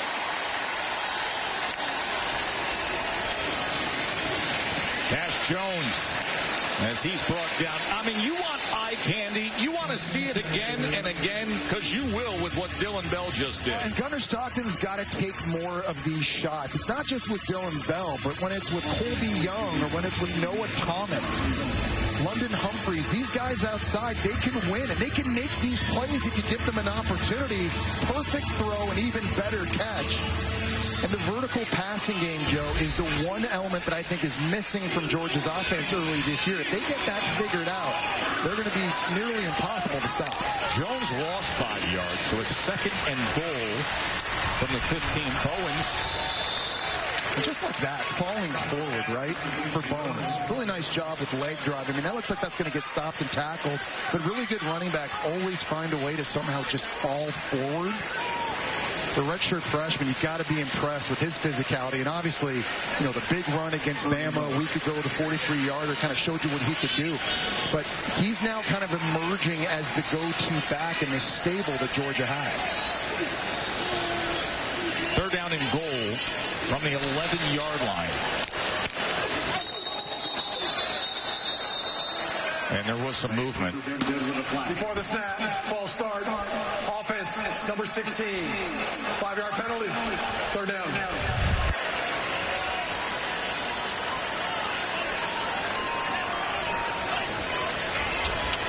You see what's coming your way right here on ABC. It'll be the rematch from the shocker a year ago. And Vandy's a really good-looking team. Number 16 in the country against top 10 Alabama, coming off their victory here against Georgia. And then Arch Manning in Gainesville on ESPN. Third and goal from the 11. They go underneath to Cash Jones. Jones with a stiff arm and a touchdown. Cash is in.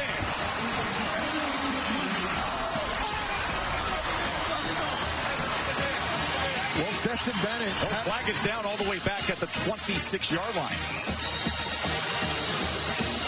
I think it's going to be a late hit on Gunnar Stockton.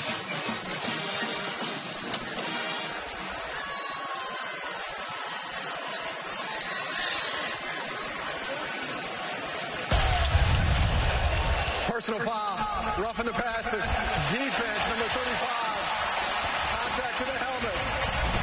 That penalty ensued. Of course, on a succeeding kickoff, results in the play as a touchdown. Well, Gunnar Stockton does a really good job with his eyes on this touchdown pass. He's watching the linebacker. He's going to drop out. As soon as that happens, now he has Cash Jones on the angle route. The area is vacated. And how about the speed? Kentucky has been a poor tackling defense this year. Jordan Lovett, who left the game earlier with an injury after he had that interception, not able to get it done. And Georgia back on the board. The Dogs now just rolling. Cash Jones, of course, everybody going back to a week ago, that 4th and 1 in the fourth quarter when he was tackled for a loss, stumbling, and then the penetration as the freshman right tackle, Juan Gasson, who we've focused in on, he gave way just a little bit. You just had the sense if that one dynamic play by Latham didn't happen, the Alabama defensive end, Georgia would be...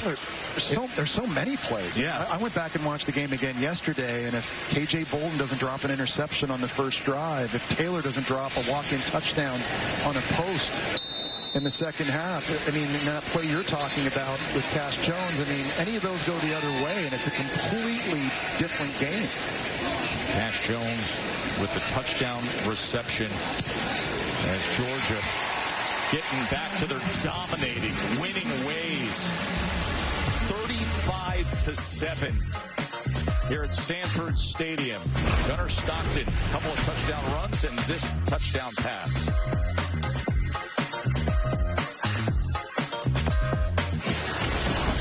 For 20 years, Allstate has celebrated every field goal and extra point made at participating universities by donating to the university's athletic scholarship fund, supporting all student athletes, and we thank Allstate for that. Joe, Jesse, and Katie here in Athens, 35-7, Georgia. Squib kick is fielded at the 5-yard line. And good coverage downfield against Kendrick Law. Well, guys, Kentucky running back Seth McGowan has suffered a leg injury. One of his offensive linemen fell on top of him during the last drive. He's been visibly upset and frustrated over here on the sidelines. He's considered questionable to return.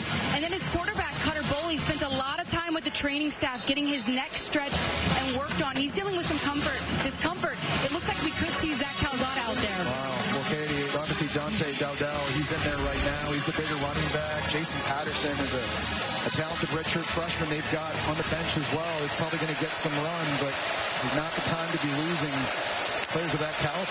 So Boley, after the Cairo adjustment, out there on the field, and it's incomplete as he was looking for Fred Ferrier, covered by Robinson. Just can't get open and can't separate. Nice job in coverage by Ellis Robinson, the #1 recruit in high school coming out in 2024. He's been a little bit up and down this year. He's a guy with tremendous speed, good hips. He's fluid and good coverage ability. He's allowed touchdowns in each of the last 2 games. He's a guy they had really high hopes for. He's a guy, certainly Georgia's defense, they need him to grow up fast.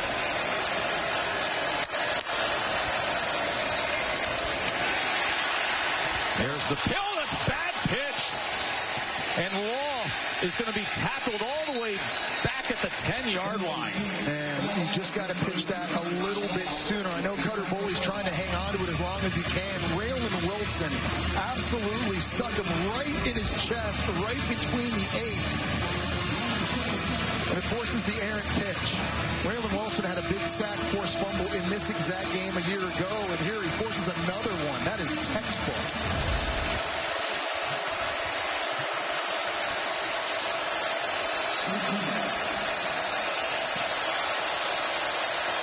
Third and 13 after that. They go with the inside screen to Hester, and a flag is down right as he catches it and makes his way upfield near the 15.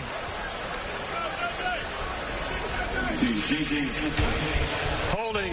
Defense, number 6. 10-yard penalty. First down. So bailed out with the penalty on the 3rd and 13. Yeah. They tag Everett. It was Dalen Everett because he's covering J.J. Hester on that screen and tried to press him right off the ball. You'll see at the top there. He just holds on to the jersey right in front of the referee. It's an easy call to make, and that's a fresh set of downs for Kentucky. Now, we talked about the lack of pass rush Georgia has had this year defensively. I think another area, another hole right now, has been the inconsistent cornerback play as well on the perimeter. It hasn't shown itself so much in this game specifically, but that's a thing to keep an eye on moving forward. Dante Dowdell, he just gains 1.5 yards. You know, it's just funny. I mean, it's kind of a foregone conclusion that because it's Georgia, they're always going to replace NFL talent. They've had 11 first-round picks in the last 5 years. You just think, okay, one guy leaves, and then you bring in another first-round guy. That hasn't quite been the case when you lose guys like Mikael Williams and Jalen Walker in pass rush and in the back end. I mean, they've got highly recruited guys out there playing. We just showed you Ellis Robinson a moment ago, and Chris Cole. These guys just not producing yet at the level that I think people are accustomed to. 2nd and 8. Foley. And just waiting for it downfield, but incomplete was Ferrier. Everett had coverage. Yeah, it was Foley who Ferrier got behind Dalen Everett that time, and Cutter Bowley's just got to get this thing out a little bit sooner and give his guy an opportunity. Now you're setting up 3rd and long again. Can Georgia bring the pass rush? Who can get the win? Again, you don't see a lot of exotic fronts where they overload one side or they crowd the A-gaps and drop guys out and try and confuse you. It's very standard and very basic, but that means you got to win one-on-ones up front. 3rd down and 8. 4-man rush against Foley. He's being chased and running out of room and just dives ahead for a couple of yards. That time he was trying to throw to J.J. Hester. He fell down on the route, and that forced Foley to hold on to it. He doesn't try to make what he could. He's having a hard time getting over to the sideline.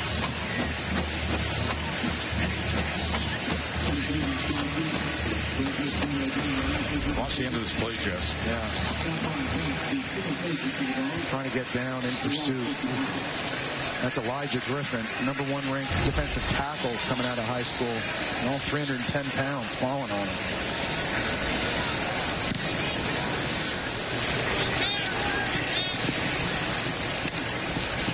Remember, Vandy at Alabama is coming up next. Molly, what say you?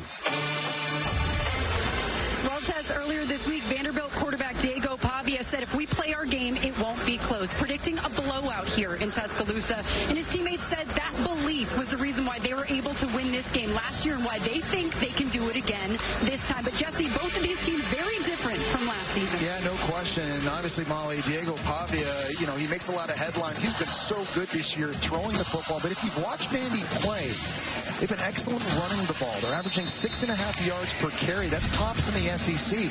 One area of concern for Bama defensively is stopping the run. So for Pavia and Vandy, if they're going to get this win on the road in that environment, they've got to be able to run the football. Ryan Puglisi is in at quarterback as he hands to Bowens. And Pug is one of those guys who everybody around here is very high on. He's a good athlete. He's got a strong arm. He grew up in New England outside of Boston and then played his prep ball at Avon Old Farms in Connecticut. And that league, that Founders League, has become a powerhouse of SEC recruiting, believe it or not, up in Connecticut. And he was one of the star recruits in recent years, the backup quarterback, Puglisi. Here's Ryan, and you see how he can drive the ball as he gets it complete to Colby Young. I mean, he looks really good. In warm-ups watching him throw, I mean, when it comes out on time, he's got an absolute hose. And that's a nice job of just taking your steps. One hitch, ball comes out now before Colby Young's turn. Good, accurate throw. I mean, he looks the part. At 6'3", 210 pounds, he's athletic too, Joe. He can also take off and run. There's a lot of different elements and levels to his game. Now, this is a guy who was once ranked as high as the number 3 baseball prospect coming out of New England, but a football star from Avon Old Farms and potentially the future here at Georgia. Puglisi again as he comes into this game and starts to work his stuff, as you could see him connecting with Williams. Elias Williams. How good has Georgia's tight end room been for years now? Of course, everybody remembers Brock Bowers, but we've seen Oscar Delp and Watson Lucky make plays in this one. Now Elias Williams, 6'7", 255-pound true freshman, getting in on the work too. 35-7. Georgia on top as the SEC on ABC presented by Starbucks returns after this message and a word from our ABC stations. Sanford Stadium rocking on an SEC Saturday as you're watching the SEC on ABC. Start of the fourth quarter, 35-7, number 12 team in the country. The reset bounce back after the clash with Bama. Backup quarterback who's got a great arm is in, and he connects with Williams, the true freshman tight end. He's really finding a rhythm here early in this game, and I like that Mike Bobo is letting him throw it. You're trying to get this guy experience. You want it to be meaningful. It'd be easy in a situation where you're up 35-7 and just run the ball and just take the dub and get into the locker room. You got an opportunity to develop a guy that may be a big part of the future here at Georgia.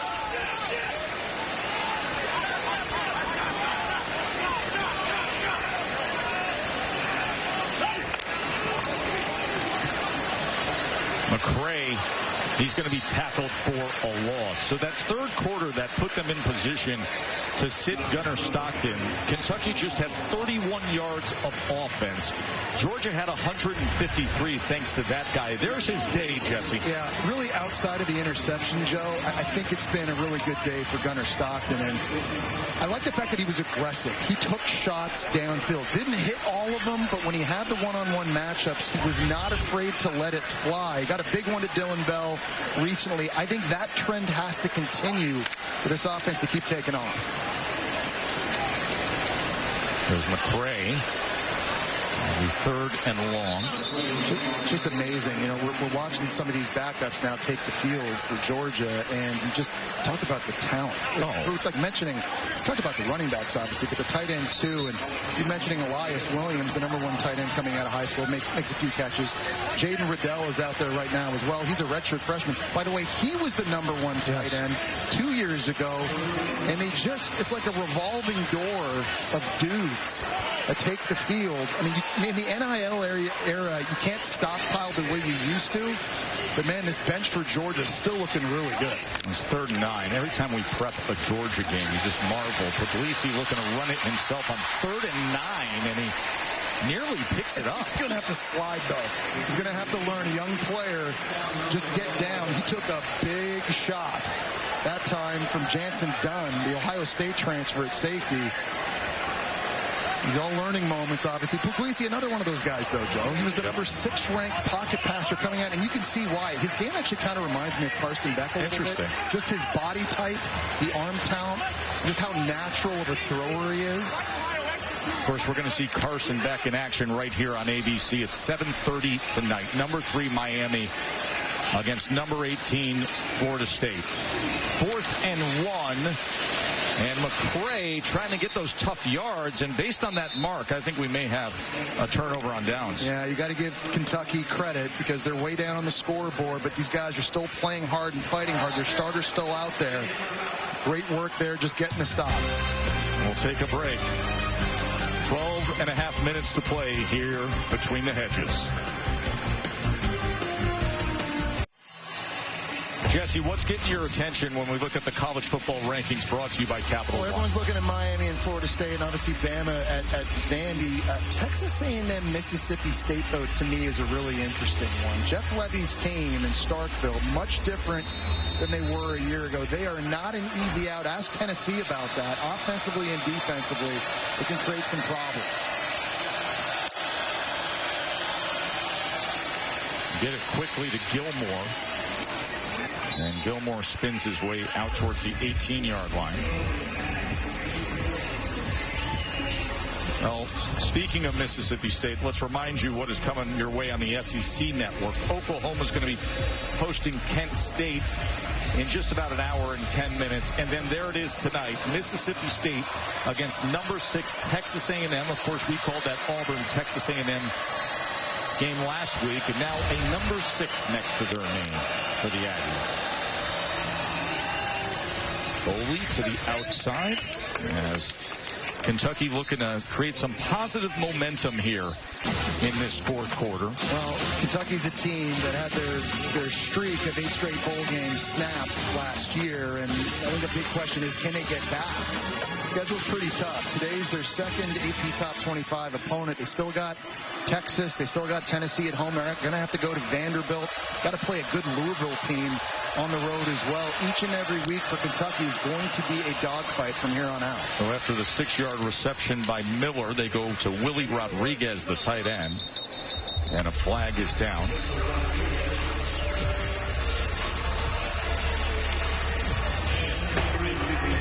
And now they'll play it downfield.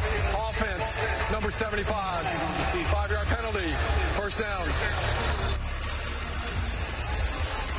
And I think for Kentucky, if they're going to have any shot, Joe, of getting to that bowl game, they've got to discover some playmakers throwing the football. Yes. And they're going to have to get more aggressive and just be willing to take those shots outside. But until somebody, regardless of who's playing quarterback, if it's that guy right there, Zach Calzada in his 7th year, the transfer, or if it's Cutter Boley, they need help outside in order to score points to give themselves a chance.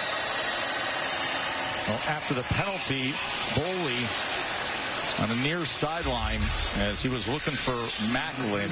So Calzada started the season. Of course, he's well-traveled, Jesse. He was at Texas A&M, then played at Auburn. And in the last couple years, our Carnett Ward, where we know they've had successful quarterbacks in recent years. Do you believe he's the answer coming back healthy for the back half of the season? We just haven't seen enough of him yet. I know he's a little bit more athletic than Cutter Boley and gives them a bit of a different element and dynamic at the position. But at this point, in 2 games, that's all I've watched, the answer would be no.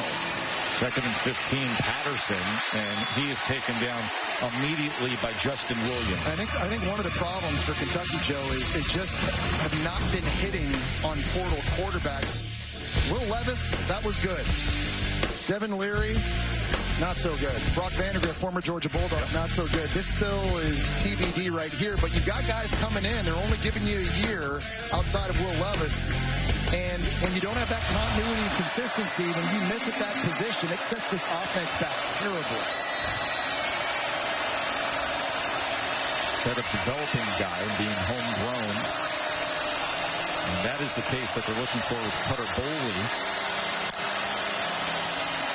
3rd and 17 for Boley, as that was denied.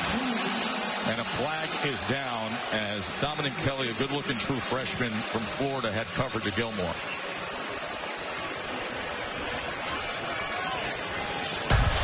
Pass interference. Defense, number 24. The ball be placed at the spot of the foul. Automatic. First down.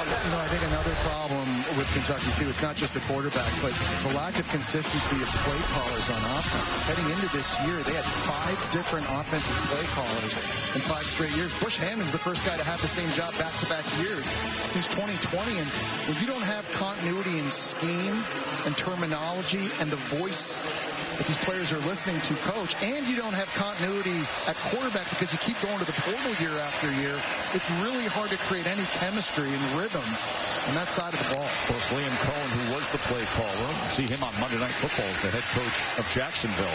Dante Dowdell with the carry and Foster with the tackle for Georgia. Well, and from that standpoint, I feel for Mark Stoops, honestly, because he had Liam Cohen for a year. Liam Cohen goes to coach in the NFL with the Rams. And then he comes back the following year just to take the job at Jacksonville the year after that. And so Mark Stoops is in a tough position. He's constantly scrambling. Now, obviously, at the end of the day, part of your evaluation as a head coach isn't just winning and losing and recruiting. It's who you hire on your staff. But I mean, he's had to do a lot of work year after year. Wow. Boley, he's going against the grain there to the left and throwing to the sideline to Miller. And you see the natural ability here of Cutter Boley. We talked about him being a big-time recruit coming out of high school. That time, Cameron Miller, a true freshman, just kind of running a fork route, going to his left. That was a really nice throw by Cutter Boley. On the move, accurate, with velocity. And that is, they're saying out of bounds and incomplete. That was close. Wow. Ruling on the field is an incomplete pass. That play is under further review. I think they're looking at that right foot. Yeah. Watch the right foot. Watch the toe here. Oh, yeah, the left foot looks like it gets down first. Yeah, it's great eyes there. Wow. I think that was a catch. Did he have possession of the ball when the left foot hits? Right there? I think he did. I think the toe on the left foot actually got down early. Matt, if you were reviewing this, what would you say? Well, I think he definitely got the left foot down inbounds with control of the ball, so I think this was a catch. Well, Miller, the receiver for Kentucky. And isn't it interesting now? I mean, we talked about the problems they've had at wide receiver. It looks like Mark Stoops and this coaching staff is willing to give other players some opportunities to see what they can do. And Cameron Miller, a true freshman out of Camden, New Jersey, hasn't gotten a lot of run early this year, but at some point you got to give new guys a chance. If this stands, I mean, that's a big-time play by a young guy that might get some more run as the season goes on, as they try to find those difference makers on the outside.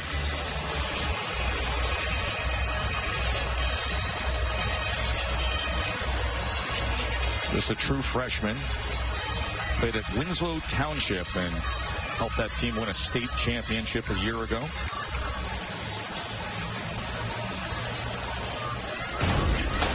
After further review, the receiver was able to get the left foot down and complete the process of the catch. The result of the play is a first down at the 47-yard line.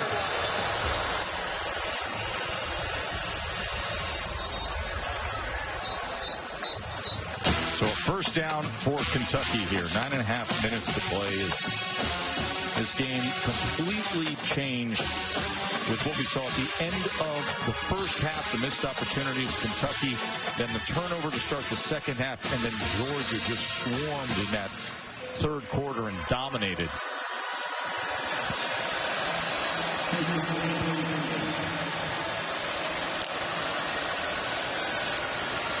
Boley off play action, and he is sacked.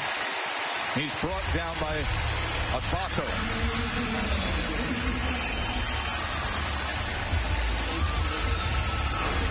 Yeah, he's lined up right over the center here, and he's able to just kind of swim around on a stunt and game, and absolutely nobody blocks him. Making his way in to get the sack. Again, sacks have been really hard to come by. This is a more of a run-stuffing defensive line that play a lot of two-gap and kind of eat up blocks. 2nd and 17, Dante Dowdell is the check down. I just wish, and on this down right here, I just wish Georgia was a bit more creative defensively. You know, you and I call games every week, and we see third down packages. Last week, Texas A&M and Auburn, they're running out 4 defensive ends, and they're cheetah packages. You see Glenn Showman, the defensive coordinator, and they've got different personnel groupings, and they're lining them up in all these crazy places, and they're trying to confuse the quarterback. And Georgia just kind of lines guys up in the same spot virtually every third down, and makes it a bit easier. 3rd and 14 as he's pressured, has to go underneath to Hester. And a flag is down. I just think there's some different things that Georgia can tweak in their third down sub package. Holding defense number 24. 10-yard penalty. That is Kelly.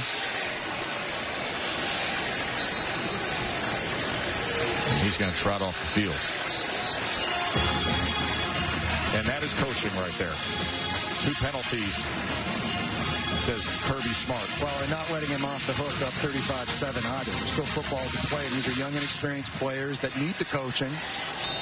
Kirby Smart not taking his foot off the gas, coaching everybody hard. Doesn't matter your first team, second team, third team. He's still giving it to him.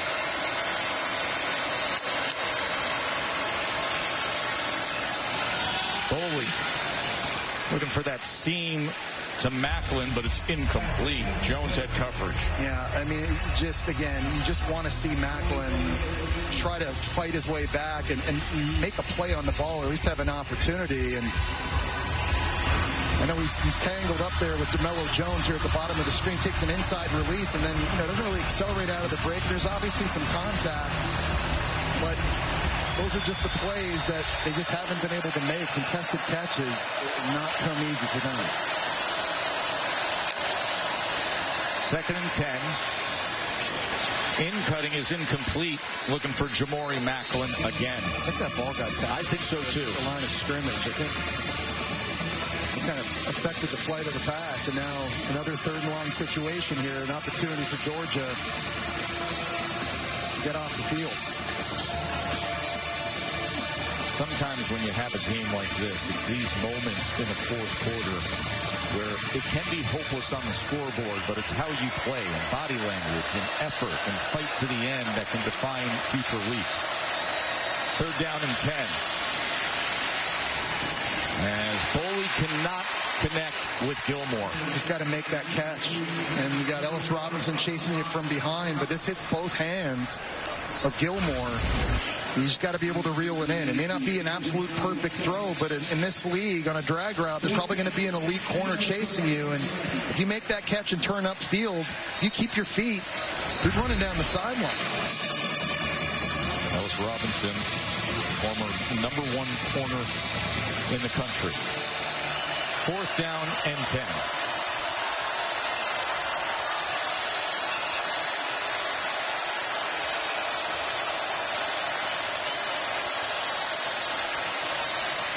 Foley on 4th down, and he does get it complete again to Miller. There he is, Cameron Miller, who made the big catch on the sideline early, this time running the exact same route, just the other side of the field. Really great pass protection by Kentucky up front, giving Boley a clean pocket to deliver this football into, and there you go, climbing the ladder, making a contested catch. And now Dante Dowdell, who was Nebraska's leading rusher last year with the carry. Let's go back and look at that catch again. Well, he's only 5'11", but you already got to be pretty impressed with the catch radius. So just going up and climbing up, and it's not a perfect throw. Again, the tight coverage by Jaden Harris. But I think this Cameron Miller, he's already on one drive looking like their best target outside. 2nd and 8, Boley to the end zone. And that hits the helmet of Gilmore, incomplete. It's covered by Dominic Kelly. Well, Dominic Kelly was the guy on the sideline getting chewed out by Kirby Smart a moment ago. That time, tight coverage, a bunch of hand fighting, but he gets his head turned around to try and locate the football, which I think sometimes helps referees keep their hands in their pocket. You see hand fighting by both guys. Gilmore trying to push his hands off of him. Nice job competing outside. 3rd down and 8.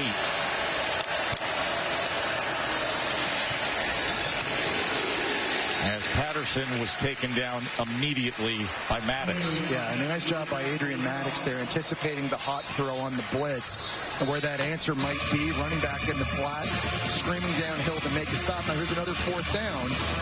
Last time they weren't able to get pressure on Boley, and big fellas up front for Georgia. Kirby Smart. Hoping they can dial it up.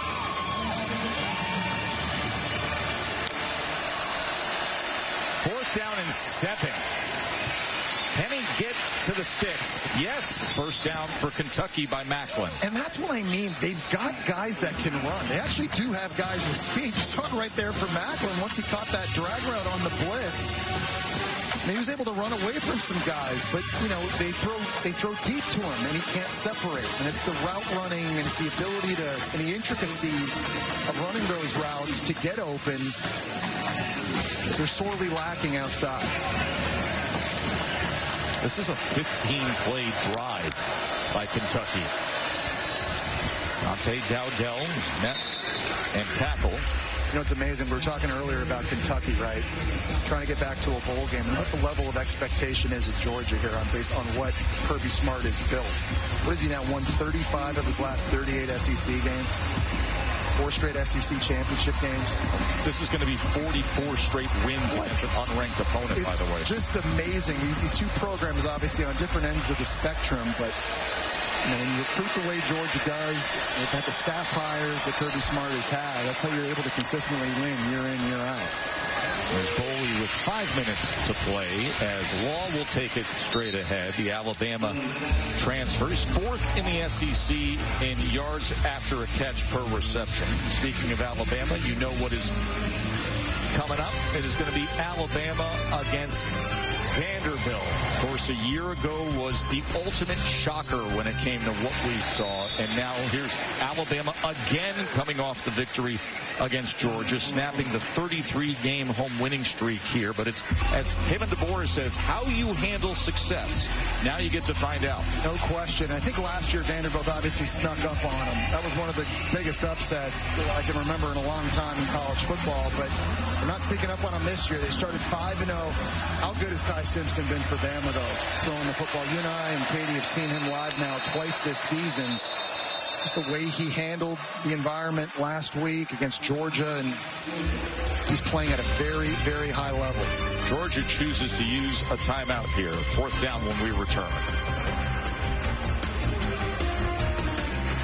A week ago, it was the clash of the Titans with Alabama and Georgia, and now Kentucky sitting here facing a 4th and 4, just trying to play hard with a long drive in the 4th quarter, but they're closing in on what will be 16 straight losses against the Dogs. Cutter Boley, 23 of 37 for 207 yards. He's had some moments here on this drive of converting 4th downs. Now a 4th and 4.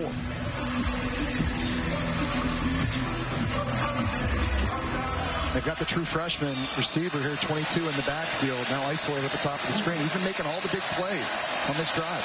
That's Cameron Miller, who's in motion to the bottom of your screen. 4th down and 4. Boley, what can he come up with here? Just throws it up. And was that intercepted? Did Robinson keep it in? Ellis Robinson. As Foster was applying pressure on Cutter Boley. Rolling on the field is an interception in the end zone for a touchback. 1st down, Georgia. Timeout. Media. So Ellis Robinson with the interception on 4th down. That's a mistake by Cutter Boley. If you're going to throw this away, it's got to go into the 5th throw. Robinson, great job trying to keep his toes in bounds. Did he or not? We'll find out when we come back to Athens, Georgia.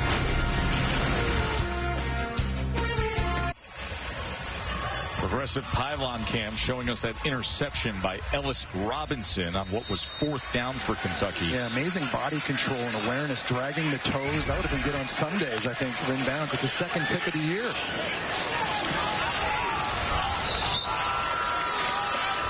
Well, Kirby Smart here at Georgia, we know what happened a week ago in his record against Alabama.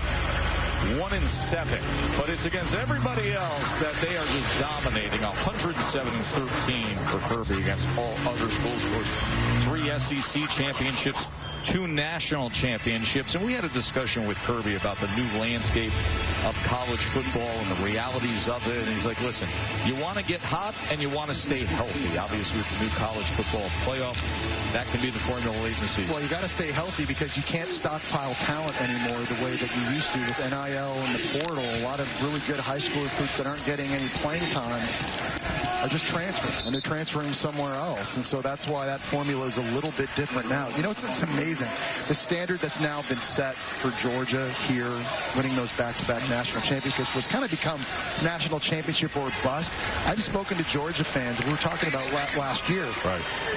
Winning an SEC championship, and they were like, it was a down year. Isn't that amazing? Down year for us. Gunnar Stockton, your backup quarterback, played the second half of that game against Texas. You won the SEC championship and got into the college football playoff, but that's what happens when you win national titles, and I think that speaks to the excellence that Kirby Smart has had here in Athens. Ryan Puglisi's the quarterback here in this fourth quarter. Bo Walker has been the running back for this 4-minute offense series. There's an example of the arm of Puglisi, but it is intercepted as he came in to replace Gunnar Stockton to start this fourth quarter, as it is Grant Brayton with the pickoff. Let's check in with Kevin in the studio.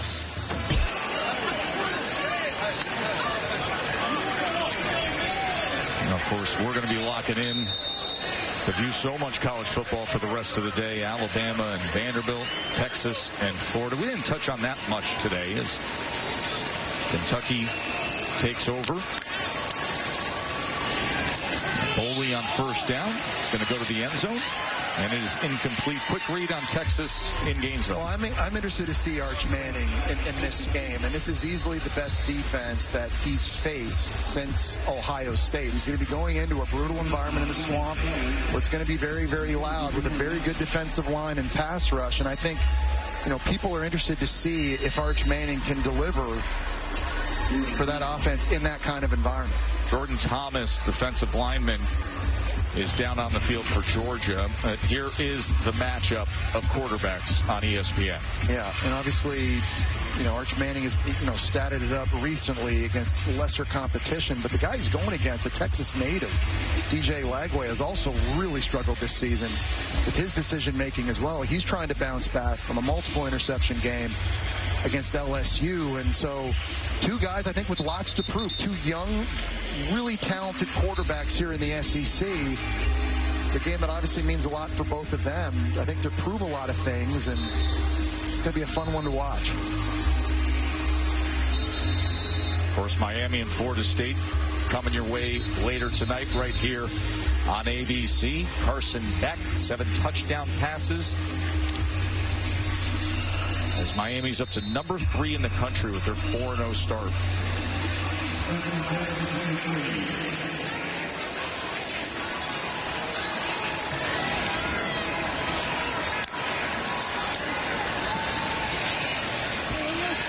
And here's Boyer as he lowers the shoulder and gets close to the 10-yard line. Yeah, Cutter Boley still out there. He's battling, leaving a lot of their starters out on offense in this moment. Going to take any momentum they can with them into their next game. 2-minute timeout. We'll close things up when we come back to Athens.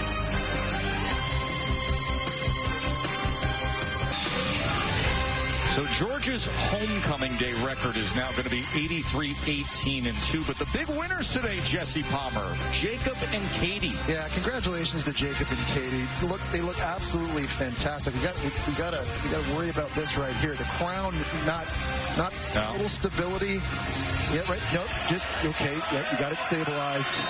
Is there any chance we have a WTA or an MTA of who didn't win homecoming? A men tell all live. Sure. Can we do that? We get Katie out there. Can we talk to the TPTB? Yeah. The powers that be when it comes to that? When is the next episode of Golden, by the way? We got it coming up on Wednesday.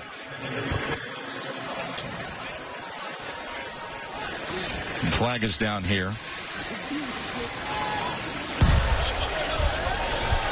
Pass interference. Defense, number 27. The ball be placed at the spot of the foul. Automatic first down. You guys, I lost out on homecoming. Did you really? I was at Louisville. It was a really sad day. Do you remember who won, Katie? I don't remember. I was actually away on a volleyball trip. You didn't care enough then. The school asked if Ann Cordes, my coach, would send me back so that I could go out on the field. And she said, well, is she going to win? And they said, well, no, she doesn't have votes. And she's like, well, I'm not sending her home for that. Fair loss, Katie. First and goal to the end zone, and it's Kendrick Law. A touchdown for Kentucky. I think if you're Mark Stoops, trying to find the silver lining here, you're enjoying at least seeing your offense continue to battle. And again, every rep Cutter Boley's getting is going to be beneficial for him and his experience moving forward. It's been pretty good today throwing on the run. Nice route that time by the Alabama transfer Law, using his speed to get outside, and good accurate throw puts Kentucky back on the board. So Boley with 2 touchdown passes. Getting some quality experience in the fourth quarter for a lot of varied receivers. As Coway hits the extra point. I think Georgia needed this game, Joe. Yes. Needed a dominant win to kind of get the good feels going again. And we talked about these emotional games back-to-back. At Tennessee in overtime, great. Losing against Alabama stings last week, but you can't mope on that. You got to be able to turn the page, and they did. So now you go back to film, you look at everything and you evaluate everything, but their next game is going to be tough. I mean, Jordan-Hare at night next week against one of the classic rivals. Yeah, against a very good defense as well. I mean, they are going to be absolutely tested. There are a few tests still coming up. I think a lot of people, Joe, got excited about Georgia's schedule this year. Last year, their toughest games against Bama, Texas, and Ole Miss, all on the road. This year, those games all at home. And don't forget this one right here. Katie and I were here for that last year, the, 89 overtime game. And remember all the timeouts that Kirby was calling every single time to see what was going on with the formation defensively. And now that game's going to be at Mercedes-Benz Stadium after an all-time classic right here the day after Thanksgiving last year. And now Georgia Tech and the way they're playing, that could be something very special at the end of the season.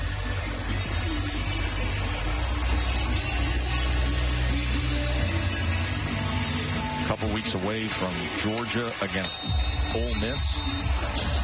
Ole Miss off to a scorching start. Had the victory against LSU. Probably one of the biggest surprise stories in the country of what ended up developing at quarterback for Ole Miss. Sometimes you never know. Man, Trinidad Shambles has looked so good. Throwing and running the ball. That's right. Bringing the Heat is brought to you by Sonic.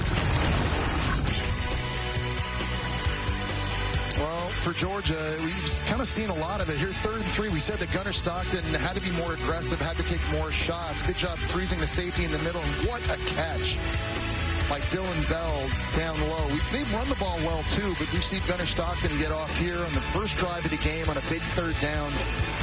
Defensive end for Kentucky gets out of the gap. Gunnar Stockton able to make them pay for it. Then Dylan Bell, who just saw the catch a moment ago, guess what? He's also got 2 rushing touchdowns in this game here. Nice job on the reverse. Completely fools the fast flow of Kentucky defensively. And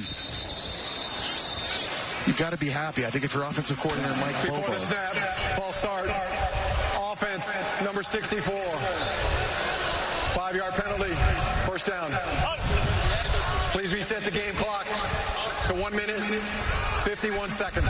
Jesse, we've talked about the perspective of Kirby Smart and what he's done here at Georgia, but when it comes to coming off of a loss, they haven't had consecutive losses since 2018, and they haven't lost 2 straight in the SEC since 2016. That was Kirby's first season. Yeah, and I think a lot of that has to do with the message that Kirby Smart gives his team. I think there are a lot of coaches, when you lose a game like that, it feels like the sky is falling and you sort of point to all the negatives. Kirby told us this week, hey, we found a lot of positives watching the Alabama game. In fact, I feel like we played better in some cases in that game than we did against Tennessee the previous game on the road, winning that one in OT. So you're picking the spirits of your players back up. You're showing them the good things they're doing, keeping everybody locked in and dialed in, understanding it is a long, long season. Do you want to go undefeated? Do you want to run the table? Obviously. But there's still a lot of ball to be played, and this team certainly has the talent on both sides of the ball. Have a very, very special season. Well, Walker on the carry. You know, Kentucky with the long struggles against Georgia. Haven't beat them since 2009, so this is going to be 16 consecutive wins. That's the 2nd longest streak against an SEC opponent in the conference. Georgia's 16 straight wins over Kentucky. Victory formation it is for Georgia. So a new home winning streak begins as Georgia has now won 9 straight after a loss in recent years. And Kentucky falls to 1-10 in SEC conference play since the start of last season.